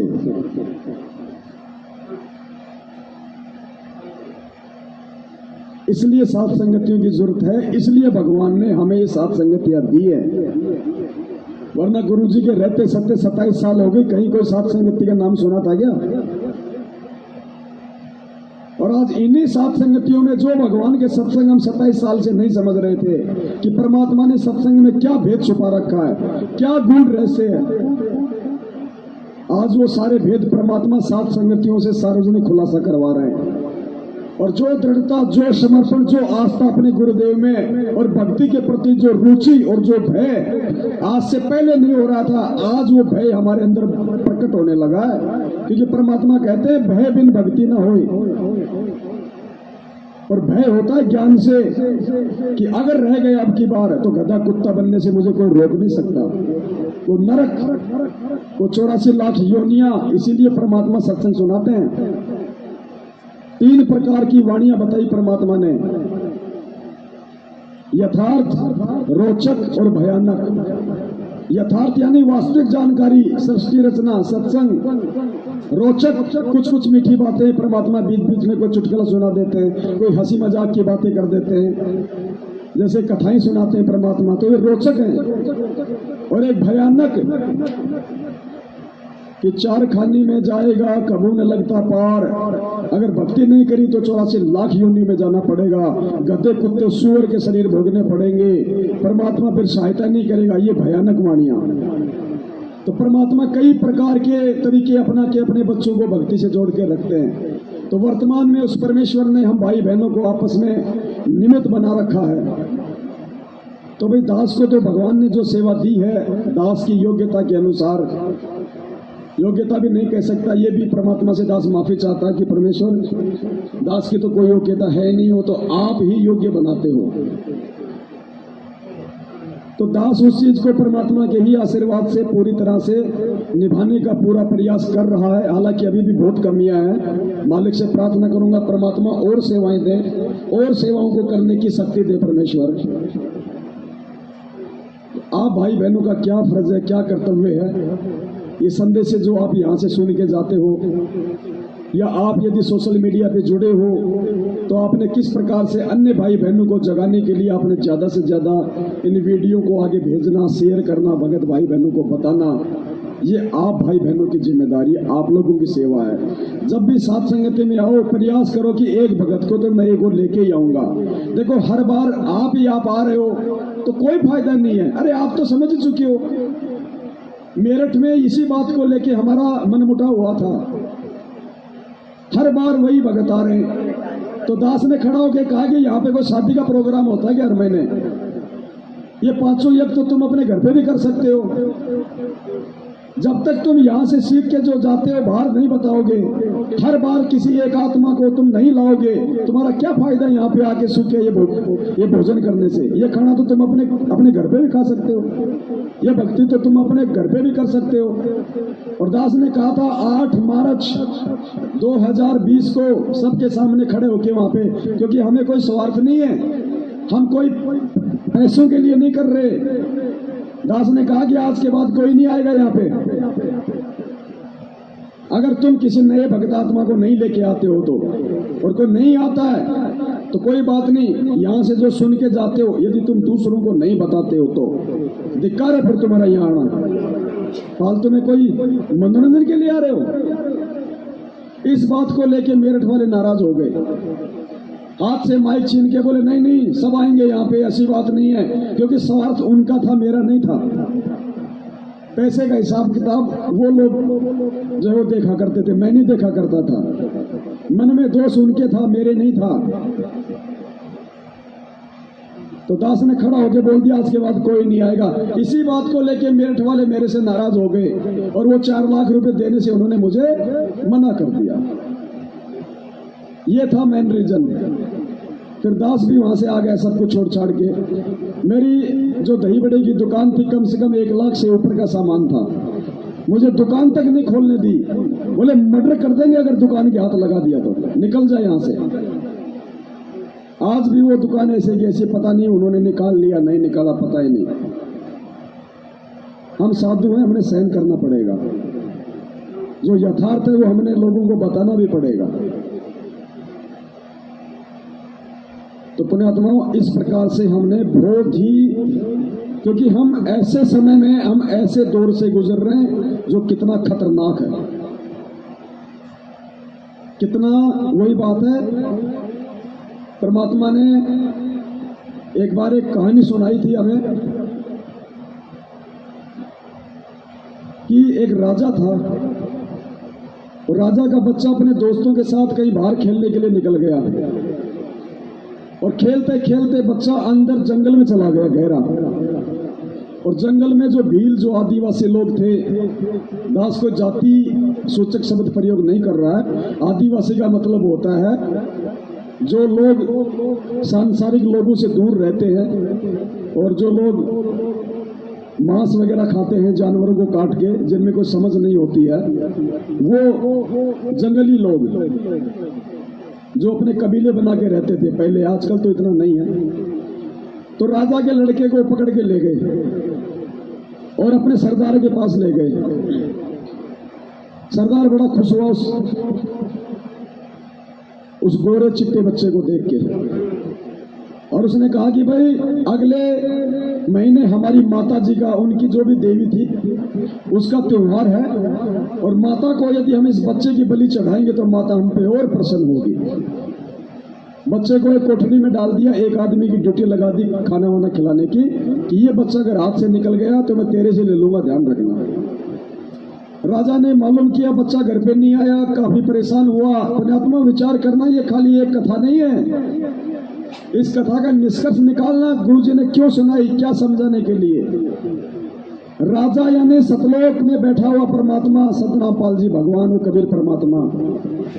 वो बच्चा जो नादानी में अपने यार दोस्तों के साथ बाहर खेलते खेलते दूर चला गया, यानी उस काल के चक्कर में आके और दुर्गा के चक्कर में आके हम उस राजा के बच्चे जो आज यहाँ बैठे हुए हैं, हम हाथ खड़ा करके इस काल के साथ इस जंगल में आ गए। अब बाप को बड़ी टेंशन हुई। राजा ने काफी सोच विचार किया कि बच्चे को कैसे निकाला जाए, वरना वैसे तो बच्चा आने वाला नहीं है, वो लोग छोड़ने वाले नहीं है। तो राजा ने काफी सलाह मशवरा करके और किसी एक ऐसे व्यक्ति को बुलाया जो 1 महीने में राजा को परफेक्ट कर दे कि जो लोग जंगल में रहते हैं आदिवासी, उनकी भाषा, उनका रहन सहन, उनके जैसे बोलना चलना उठना, उस राजा को कोई बिल्कुल परफेक्ट कर दे। तो एक व्यक्ति ने कहा कि साहब 1 महीने में आपको परफेक्ट कर दूंगा। तो राजा ने कहा ठीक है। राजा को 1 महीने में उन भीलों की भाषा सिखा दी, उनका रहन सहन हुलिया सब कुछ वैसा बना दिया राजा का भील के जैसा। और राजा अपने महल से निकल गया अपने बच्चे को सकुशल वापस लाने के लिए। अपना हुलिया चेंज किया, किसी को भेजा नहीं। जैसे गुरुजी कहते हैं कि परमात्मा नहीं आए तो दास को भेज दिया। और दूसरी तरफ वाणी में क्या कह रहे हैं, गरीब निर्गुण सरगुण एक है। निर्गुण यानी जब वो परमात्मा सतलोक में रहता है तो उसको कहते हैं निर्गुण रूप। और सरगुण यानी जब वही परमात्मा इस पृथ्वी पे एक संत रूप धारण करके आता है तो उसको कहते हैं सरगुण। तो कहते हैं निर्गुण सरगुण एक है और दूजा ब्रह्म विकार। निर्गुण साहिब आप हैं और सरगुण संत विचार। परमेश्वर आप ही निर्गुण रूप में सतलोक में हो और अपना ही दूसरा रूप बना के हल्का करके तेज पुंज के शरीर को आप ही सरगुण रूप में यानी संत रूप में आज धरती पे प्रकट हो।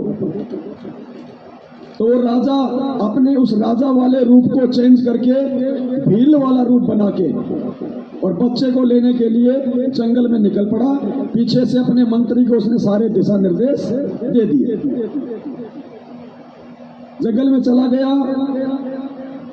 उनसे वो भील टकराए, अपने जैसा देखा, वेशभूषा देखी, बातचीत की, तो ये सोच के कि ये तो हमारे ही मतलब जान पहचान के हैं। और राजा उनके साथ उसी कबीले में चला गया। राजा था, उसको बुद्धि भी थी, उसने अपने कुछ विशेष अदाओं से और उस भीलू के राजा का उसने दिल जीत लिया। भीलू के राजा ने उस राजा को अपनी विशेष सेवा में लगा लिया कि तू मेरे पास रहेगा। राजा उसको बढ़िया कहानियां किस्से सुनाता था, उसकी बढ़ाई करता था। तो राजा ने फिर एंड में क्या किया, उसकी ड्यूटी भीलू के राजा ने जिस कोठड़ी में वो बच्चा था उस कोठड़ी की चाबी और उसकी रोटी पानी की व्यवस्था करने की जिम्मेदारी जो भील रूप बना के गया हुआ था उस लड़के का बाप उसी को दे दी। अब वो ऐसे थोड़ी है कि भाई उसको चाबी दे दी तो निकाल के ऐसे ले जाएगा। अब 4-5 दिन बाद में माता जी का प्रोग्राम था बच्चे की, उस दिन उन्होंने बलि चढ़ानी थी। राजा पूरी तैयारी के साथ गया था। जिस दिन उनका प्रोग्राम होना होता था उस समय वो लोग धूमधाम से शराब वगैरह पीना और बहुत अच्छा अच्छा खाना खाना वो करते थे। तो भीलू के राजा ने पार्टी रखी, धूम धड़ाके गाने बाजे, सुरा वगैरह पी गई, शराब वगैरह पी गई। अब राजा ने क्या किया, उस शराब में नशे की जो दवाई लेके गया था वो डाल दी और सबने खाया पिया। 2-4-5 घंटे के बाद में राजा ने देखा कि सब लोटपोट। अब राजा ने तुरंत मौके का फायदा उठाया, तुरंत उस कोठड़ी में गया, बच्चे के पास गया और बोला, देख जैसा मैं कहूं वैसा करना बस, और मुझे तेरे बाप ने भेजा है, मुझे तेरे पिताजी ने भेजा है तुझे यहां से निकालने के लिए। जैसा मैं कहूं वैसा करते रहना। मैं जो तुझे बताऊं उससे अगर जरा सा भी इधर उधर हुआ तो तू भी मरेगा और मुझे भी मरवाएगा। अगर वो ये कह दे कि मैं ही तेरा बाप हूं और अपनी वास्तविकता उसको दिखा दे 2 मिनट के लिए मुंह मां धोके, तो वो नादान बच्चा उसी समय रोने लग जाएगा अपने दुखों के कारण। तो वो राजा भी फंसेगा और वो भी फंसेगा। तो राजा को बच्चे की कमजोरी का पता था, उसकी बुद्धि के स्तर का पता था, इसलिए उसने अपना भेद नहीं बताया कि मैं ही तेरा बाप हूं। ये कहा कि देख मुझे तेरे बाप ने भेजा है तुझे यहां से निकालने के लिए और जैसा मैं कहूं वैसा ही करना। बच्चे को टाइट कर दिया, बोला ठीक है। तो बच्चे का हाथ पकड़ा और चुपचाप रहना, बोले बोलना मत। और बच्चे का हाथ पकड़ के मौके का फायदा उठा के राजा वहां से निकल लिया। सुबह तक राजा रुका नहीं, बच्चे को लेके चलता रहा। और जैसे ही वो सीमा आ गई, वहां पहले से राजा ने मंत्री को कह दिया था, मंत्री अपनी सेना लेके तैयार खड़ा हुआ था। और बच्चे को लेके उस भील वाली वेशभूषा में, यानी काल लोक में वो परमात्मा कबीर साहब संत रामपाल जी वाला रूप बना के हमारे को ये दिशा निर्देश दे रहे हैं, समझा रहे हैं कि बेटा जैसा ये नाम लेने के बाद मैं कहूं ये मर्यादा ऐसा ही करना, अगर तूने ये मर्यादा तोड़ दी तो तू भी मरेगा और मुझे भी।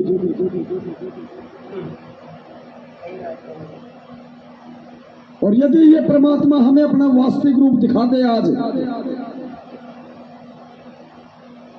तो भी नुकसान हो जाएगा। इसलिए परमात्मा ने अपने आप को छुपाया, उस भील की तरह आज छुपा रखा है। तो राजा बच्चे को लेके उसी भील वाली वेशभूषा में महल में चला जाता है। महल में रानी भी अपने बच्चे का इंतजार कर रही थी। बच्चे को देख के रानी रोने लग गई, बच्चे से लिपट गई। अब वो भील के रूप में जो राजा था, अब देखना पुण्यात्माओं कैसे मालूम पड़ेगा कि ये कौन है आज हमारे गुरुजी के रूप में।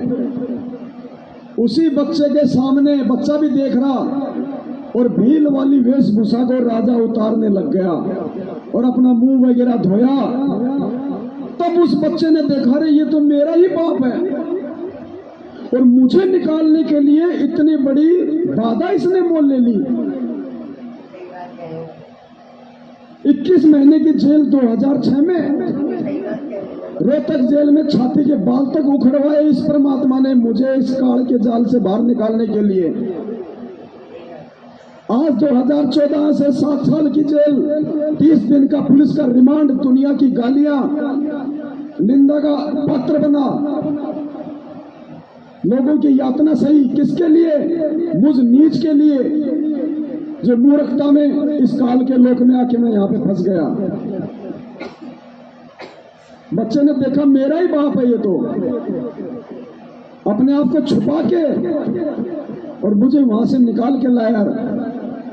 जब वास्तविकता बच्चे के सामने आई तो अपने बाप से लिपट के रोने लग गया वहीं पे। तो अपने आत्मा, ये परमात्मा धरती पे खुद कबीर साहब हैं जो अपने आप को छुपाते हुए, वरना कौन निकाल लेगा? ऐसा कौन है? अरे वो राजा का बच्चा था, इसलिए राजा को था दर्द, इसलिए अपने बच्चे को निकालने के लिए खुद गया। दूसरा नहीं निकाल के ला सकता, वो लाख गलतियां कर देगा। तो सतलोक से आने के बाद दर्द इस परमात्मा को है कि मेरी आत्मा है जो फंस गई, इसलिए स्वयं आता अपनी आत्माओं को निकालने के लिए ये भिन्न भिन्न रूप बना के, भिन्न भिन्न ये रोल करके। और पुण्यात्मा, इतना सब कुछ होने के बाद भी बात बात में हम मर्यादा तोड़ देते हैं, परमात्मा के नियमों को तोड़ देते हैं। कैसे बात बनेगी भाई? सोचो वो बच्चा अगर जरा सी भी गलती कर देता उस समय वहां, तो क्या वो बच्चा भील की जेल से बाहर निकल सकता था क्या? लेकिन जो समझदारी उस बच्चे ने दिखाई पुण्यात्माओं, आज हमने दिखानी पड़ेगी, तब जाके परमात्मा सकुशल हमें सतलोक ले जाएगा। तो इस प्रकार से हमने बहुत सावधानी बरतने की आवश्यकता है। ये सतनाम मिलने के बाद में विशेषकर, और माता बहनों, परमात्मा ने स्पष्ट बोल रखा है सोने में काल है, काल। और परमात्मा ने कहा कि इसको तो शरीर पे तो छोड़ो, घर में भी नहीं रखना, सोने को तो घर में भी नहीं रखना चाहिए, इसमें तो काल का वास है। और उस सोने को यदि हम अपने शरीर पे धारण करते हैं तो अभी हम किस स्तर पे हैं? हमने तो काल को अपने सिर पे बैठा रखा है और सतलोक जाने की उम्मीद कर रहे हैं, कभी नहीं जा सकते।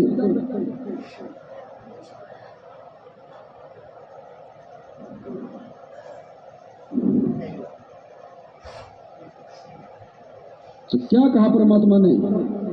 अब ये देखो पुण्यात्माओं, नींद में सोने का समय नहीं है। ये 7 संगतियां भगवान ने इसलिए रखवाई है कि ये तुम्हारे लिए लास्ट मौका है, लास्ट। जैसे बच्चा टीचर के समझाने और पढ़ाने के बाद भी नहीं समझता है तो एक ऑप्शन होता है पासबुक, कि हो सकता है इस पासबुक के सारे ये अपने सवालों का जवाब खोज ले और कुछ लिख के पास हो जाए। तो मूल जो पाठ था अध्यात्म का सिलेबस, वो है गुरु जी का सत्संग। और उन सत्संगों को समझने के लिए फिर पासबुक का सहारा लिया जाता है, पुस्तकों को समझने के लिए। तो ये सात संगतियां पासबुक है, और पासबुक का सारा लेके भी जो नहीं समझ पाया, उससे बड़ा निर्भाग्य प्राणी को दुनिया में नहीं हो सकता। तो सोने को लेके क्या परमात्मा ने भाई बहनों को, माताओं को दिशा निर्देश दिया है, ये आदेश है गुरु जी का। अगर सतनाम लेने के बाद, देखो प्रथम नाम वाले को इतना ज्ञान नहीं होता, सतनाम लेने के बाद यदि हम ये गलतियां करेंगे, पुण्यात्मा परमात्मा हमसे 100 कदम दूर है, भले हम दिन रात सतनाम का जाप करें। भक्ति बिना क्या होते हैं ये भ्रम रहा संसारे, भक्ति बिना क्या होते हैं ये भ्रम रहा संसारे, रति कंचन पाया नहीं रावण चलती बार। सर्व सोने की लंका थी, किसा को बद्दी था, करके भक्ति सिद्धि प्राप्त रिद्धि प्राप्त करके, और सोने की लंका जैसे गारा की ईंट पका कर और मकान बनाते हैं, वो सोने की ईंट बना कर, छोटी छोटी ईंटें होती थी पहले, और उनसे सोने ही की वो गारा बना के और महल बनवा रखे थे उसने। इतना धनी था, और आप दौरे मुश्किल से 50-20 ग्राम 20 तोले सोना होगा था, बड़ा बड़ा सेठ होगा जिस पर 20-30-40 तोले सोना हो गया। कहते हो वो रति नहीं लेके गए, ग्राम भी नहीं ले जा सका, तुम कहाँ ले जा सकोगे, और केक ना तोड़ दोगे 40 तोले सोने में। ये तो खाम खागा सर दर्द है, सोना तो घर में बिठा रखना चाहिए आपने, और ना इसको पहनना चाहिए। क्या फायदा, कान में डाल लिया, नाक में डाल लिया, 36 पोंगे कड़े बना लिए। परमात्मा ने इतना सुंदर शरीर दे रखे, इस पर आडंबर करने की कभी जरूरत नहीं। इसे भगवान रुष्ट होता है।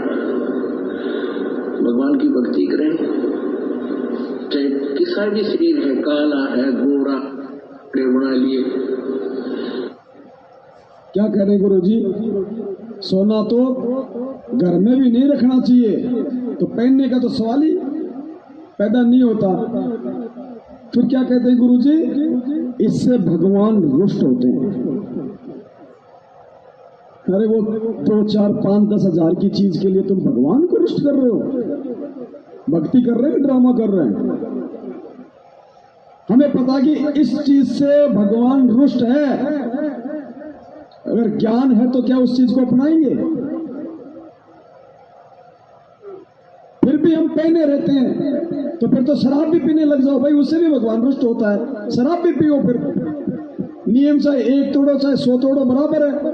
गुरु जी कहते हैं जहर का चाहे एक बूंद जीभ पे रखो चाहे एक पूरी बोतल पियो, बात एक ही है। फिर तो सारे उल्टे काम करो, फिर क्यों भक्ति का दिखावा कर रहे हो, क्यों ढोंग कर रहे हो? फिर हम, अरे गाड़ी के 4 टायर, अगर एक टायर नहीं है गाड़ी में तो क्या 3 से आप उसको चला लोगे? 4 वाली तो जब तक चारों तैयार नहीं होंगे नहीं चलेगी, उल्टा एक्सीडेंट और कर देगी तुम्हें कहीं बीच में। पुण्यात्मा, उस सत्संग की अगर गहराई में जाएंगे ना, तो परमात्मा ने सतनाम लेने के बाद जो माता बहनें सोने चांदी या नकली आभूषण भी पहनती हैं, परमात्मा ने उनको वैश्या की संज्ञा दी है, वैश्या की संज्ञा। अभी सुनाऊंगा सत्संग आपको। परमात्मा ने इतना सुंदर शरीर दे रखे, इस पर आडंबर करने की कभी जरूरत नहीं। इससे भगवान रुष्ट होता है। भगवान की भक्ति करें, चाहे किसा भी शरीर है, काला है, गोरा है, जैसा भी मालिक ने दिया है, इसमें हम परमात्मा पा सकते हैं। इस काया का गर्व ना करियो के काला के गोरा रे, और बिना भजन कुछ काम नहीं आवे, चाहे इधर छिड़को चार हो डाले। तो परमात्मा धीरे धीरे, क्योंकि हम इतने सामाजिक माहौल में हम इतने गहरे चले गए कि वहां से वापस आना अपनी पटरी पर हमारे लिए कठिन हो रहा है। हम दलदल में धस गए, लेकिन परमात्मा का सहारा आपको एक क्रेन का काम करेगा।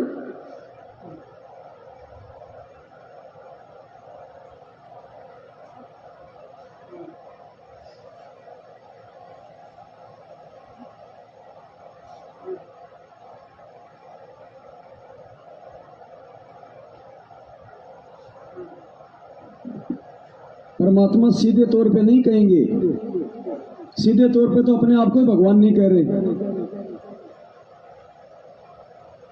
एक सत्संग सुना होगा आपने परमेश्वर जी का, परमात्मा ने लाल और लालड़ी की पहचान। क्या उस सत्संग में वो ताऊ बच्चों को उसी समय नहीं कह सकता था कि बेटा ये तो लाल नहीं लालड़ी है? लेकिन उस ताऊ को पता था कि अगर बच्चों के सामने कह दिया तो ताजा ताजा तो इनका बाप मरा है, और ये कहेंगे कि ताऊ चाहता नहीं कि हम कोई काम धंधा कर लें, इसलिए हमारे लाल को भी लालड़ी बता रहा है। तो ताऊ ने सोचा क्यों ना बच्चों को ही पहचान करवा दूं कि लाल है लालड़ी, मुझे बोलने की आवश्यकता नहीं पड़ेगी, मैं जो है बुराई का पात्र ही ना बनूं। तो परमेश्वर सीधे वे में नहीं कहेंगे कि सोना चांदी पहनने वाली जो मेरी शिष्या है वो वैश्य की श्रेणी में है, नहीं, परमात्मा संकेत करेगा। और संकेत में फिर सत्संग में भगवान ने फिर जो जिक्र किया है, अब ध्यान से सुन लेना कि ऐसे ऐसे आडंबर करने वाली औरतों को समाज में क्या संज्ञा दी जाती है। तो सोचो पुण्यात्मा, इस भक्ति में आने के बाद यदि हम वही आडंबर कर रहे हैं जिनके विषय में परमात्मा जिक्र कर रहे हैं सत्संग में, तो हम किस श्रेणी में, भगत की में या फिर जो परमात्मा बोल रहे हैं उसमें? अब कलयुग में इसलिए परमात्मा ने कहा था कि मैं अपने बच्चों को कलयुग में संभालूंगा, कि कलयुग में पिछले तक पुण्य आपके पास रहेंगे नहीं, प्रारब्ध में बहुत कम पुण्य आएंगे तुम्हारे हिस्से में, और दुख होंगे गणे, और जो पूजाएं तुम उस समय कलयुग में आप कर रहे होगे, जो काल के द्वारा भ्रमित, कोई देवता की, कोई भैरव की, कोई भूत की, कोई पितर की, या काल के द्वारा भेजे गए नकली संतों की, ये 10-12 संत पंथ बना रखे हैं, 15-16 पंथ है, और भी ये नए नए पंथ चल गए, इनमें भी आप पूजा कर रहे होगे तो भी आपको लाभ नहीं होगा, क्योंकि आपके पिछले संस्कार नहीं है। तो उस समय परमेश्वर ने कहा था कि तो काल ने ये कहा था कि कलयुग में इनको ऐसा कर दूंगा, ये भक्ति के योग नहीं रहेंगे, शराबी, कबाबी, स्वार्थी, निर्लज, ऐसी पिक्चरें बना दी। देखते आप देख लो पश्चिमी देशों में नगन नाच हो जाए, सरेआम जो घूम रहे हैं जैसे पशु घूमया कर, नंगे, कोई कुर्ते के छोटे छोटे कपड़े पहनकर बहन बेटियां भी सरेआम ऐसे घूम रही, तो ऐसी निर्लज्जता कर दे। अब ये हमारे समाज में भी घर करने लगी। पहले ओठों पर लिपस्टिक, ये नाखून पॉलिश और उस तरह के लटक मटक, ये पाउडर चटक मटक, ये कोई बहन बेटी हमने करती नहीं देखी। ऐसी वो वैसा ही क्या करती थी, उनको घटिया औरतें माना करते थे। और आज देख लो, जब कोई भी पीछे नहीं रही बहन बेटियां, इसी बूंदी पॉलिश लाऊंगी, पूरे नौ न लाल कर लेंगी, मुंह ऐसा बूंदा लाल, देखते बूंदा शक्ल भी ना अच्छी लगे। तो इस तरह की ड्रामाबाजी इस काल ने करवा दी, हमें निर्लज बना दिया। और सरेआम डांस करती है ब्याह शादी में, बेटियां नाचे, उड़े बाप नाचे, उड़े बेटी नाचे, उड़े माँ नाचे, अरे थारा गजब। इधर वैसा ही नाचा करती थी कि जब बंद कोठों में, आज सरेआम नचा दिए काल ने हमारे को। परमेश्वर ने सत्संग के माध्यम से संकेत कर दिया, क्योंकि हमें सत्संगों से ही समझना पड़ेगा। परमात्मा कहते हैं, शब्द सैन सतगुरु की पहचानी, वो पाया अटल सुहाग रे। वही आत्मा सतलोक को प्राप्त कर पाएंगी जो परमेश्वर के सत्संगों के मर्म को समझ जाएंगी। ये परमात्मा ये बातें हमें क्यों कह रहे हैं, उन औरतों का उदाहरण क्यों दे रहे हैं कि ये होठ लाली, नेल पॉलिश, ये गहने, आडंबर, क्योंकि सोने के लिए तो भगवान ने साफ साफ मना ही कर दिया। इसका मतलब भगवान नहीं चाहता कि सोना पहनना है, सोना पहनने से भगवान रुष्ट होता है। फिर नेल पॉलिश वगैरह, ये नाचना गाना, ये चटक मटक वाले कपड़े पहनना, भगवान ने वैसा क्यों साफ साफ बोल दिया कि ये तो समाज की वो घटिया औरतें करती थी जिनको वैश्या कहा जाता है। तो इस भगवान के शरण में आने के बाद यदि कोई माता बहन इस प्रकार का आडंबर करती है तो वो किसकी श्रेणी में? ऐसे परमात्मा समझाते हैं। अब ये संकेत केवल सात संगतियों के माध्यम से ही समझ में आने थे, इसलिए भगवान ने ये सात संगतियां रखवाई हैं। ये मेरी या किसी और व्यक्ति की अपनी सोच या कोई औकात नहीं है। हम तो खुद मरीज हैं। मरीज को क्या दवाई देगा, लेकिन मरीज को सलाह दे सकता है, दवाई नहीं दे सकता। दवाई तो भगवान ने दे रखी है जिसको हम सही तरीके से नहीं खा रहे। इसलिए दूसरा अगर ये कहते भाई देख इसका लेने का समय ये, इसका लेने की विधि ये है, तो उसमें दोष नहीं होता है। दोष वहां है जब आप गुरु वाला काम करने लग जाओ, नाम देने लग जाओ। पुण्यात्मा बहुत सारी बातें हैं। सात समुद्र की मसी करूं, लेखनी करूं बन राय, धरती का कागज करूं, सतगुरु गुण लिखा न जाए। चाहे दिन रात चर्चा करते रहो इस परमात्मा की। हालांकि आज सोचा तो नहीं था कि, हम तो ये सोच रहे थे कि भगत जी बैठे थे बाहर, हम दोनों ये बात कर रहे थे कि आज तो भक्तों को आपस में करने दो, आज आराम करेंगे। लेकिन ये तो मालिक की मर्जी, हम उसके यंत्र हैं। वो कान मरोड़ेगा तो भाई हमारी क्या औकात, हम चुपचाप रह जाएं। रेडियो चाहे 20,000 रुपए का है, अगर उसके मालिक ने बटन दबा दिया तो उसकी औकात है कि वो नहीं चलेगा। वो यंत्र है, परमात्मा नहीं है, उसको चलना ही पड़ेगा। ये पंखा चाहे 20 लाख रुपए का हो, अगर इसके मालिक ने बटन दबा दिया इसको चलना पड़ेगा। इसकी औकात नहीं कि ये ना चले, और चल रहा है, मालिक इसको रोकना चाहता है तो इसको रुकना पड़ेगा। इसकी औकात नहीं है, चलता रहे। तो हम सब उस परमेश्वर के यंत्र हैं, हमें हैंडल परमात्मा करता है, रिमोट उसके हाथ में है। काल ने कहा था ना कि बलवानों का बल, बुद्धिमानों की बुद्धि मेरे हाथ में है, जब चाहे ऑन कर दूं वो कर दूं। इसी प्रकार भगत की बुद्धि का रिमोट अगर मर्यादा में है तो परमात्मा के हाथ में, और मर्यादा टूट गई तो फिर काल के हाथ में। फिर जैसा नाच वो नचाएंगे वैसा ही नाचना पड़ेगा, हमारी औकात नहीं है फिर। तो पुण्यात्माओं बड़ी मुश्किल से और 27 साल की मेहनत से गुरुजी ने हम आत्माओं का रिमोट अपने हाथ में ले लिया है। अब कोई नालायक यदि वो सेल निकाल दे अपनी कमजोरी से मर्यादा तोड़ के, तो इससे बड़ा दुर्भाग्य, निर्भाग्य उस आत्मा का फिर नहीं हो सकता। फिर वो ऐसी आत्माओं को परमात्मा फिर अनंत करोड़ युगों तक नहीं संभालता है। तो मेरी तो हाथ जोड़ के प्रार्थना आप सभी भाई बहनों से, अगर दूसरों को भी ना समझाओ तो कम से कम खुद इन चीजों पे अमल करो, क्योंकि परमेश्वर ने कहा कि अपने बड़े भाइयों से भी कुछ सीखो। अगर कोई भगत है और आपको अच्छी अच्छी बातें बताता है तो उसकी बातों पे अमल करना चाहिए।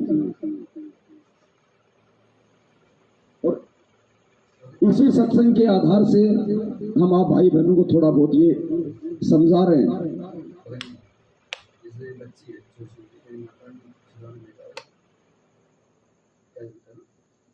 छोटी छोटी बच्ची हैं, उनके कान छिदवाना बेकार है या नहीं है?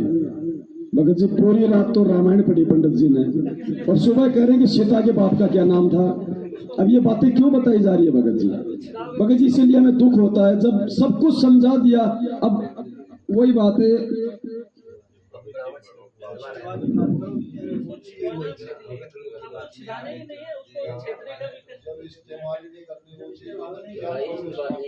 एक सत्संग में परमात्मा ने बताया कि जब हम 2008 में जेल से बाहर आए, 2008 में जब जेल से बाहर आए, सत्साई भगत जी, सत्साई जी, 2008 में जब परमात्मा जेल से बाहर आए तो सार नाम देने के लिए कहा कि भाई सार नाम दिया जाएगा।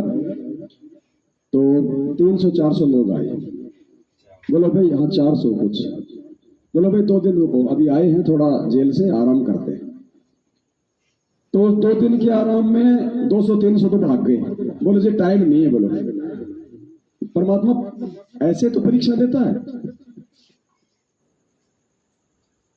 कुछ बच्चे थोड़े बहुत 40 एक, उनकी परमात्मा ने वो सार नाम देने से पहले परीक्षा लेनी शुरू कर दी, जो भी परमात्मा लेते होंगे। तो गुरुजी ने कहा कि एक तो ऐसा था, मैंने उससे पूछा रे भाई ये जो सतनाम के 2 मंत्र हैं ये किसके हैं? तो एक तो बता दिया, फिर दूसरा तो थोड़ी देर तो इधर उधर देखा, तो फिर बोला बोल जी आपने बोले बताया नहीं, ये तो आपने बोले बताया नहीं, ये तो आपने बताया ही नहीं। अच्छा हाँ, बोले भाई तेरे को याद क्यों नहीं? बोले जी आपने बोले ढंग से नहीं बताया। बोले बताया था लेकिन आपने बोले ढंग से नहीं बताया। तो गुरुजी बोले मैं सत्संग करता हूं तो क्या मैं रागनी करता हूं क्या उस समय? अरे जब मैं सत्संग करता हूं तो क्या वो रागनी है क्या?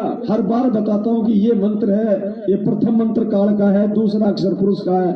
अब और कैसे बताऊं? फिर भी दोष हमारे को कीजिए, आपने सत्संग करते समय ढंग से नहीं बताया। तो भगत जी इतने अच्छे से तो सारी बातें समझाई जा रही थी, बताई जा रही थी, अब कान क्यों छिदवाने? जब थोड़ी देर पहले क्या कहा कि चाहे सोना हो, चाहे चांदी हो, चाहे नकली आभूषण हो, नहीं पहनने, भगवान रुष्ट होता है। तो कान क्यों छिदवा रहे हो भगत जी? किस लिए छिदवा रहे हो फिर कान? अब इसमें कोई सवाल ही नहीं उठता, फिर नहीं छिदवाना। कॉमन सेंस की बातें बड़े भाई, तो ये ध्यान रखो इन चीजों का भगत जी। अब किस विषय पे चल रहा था मैं तो भूल गया, बीच में आपने और एक मास्टर छेड़ दिया। सत्संग कौन सा था? तो ये तो है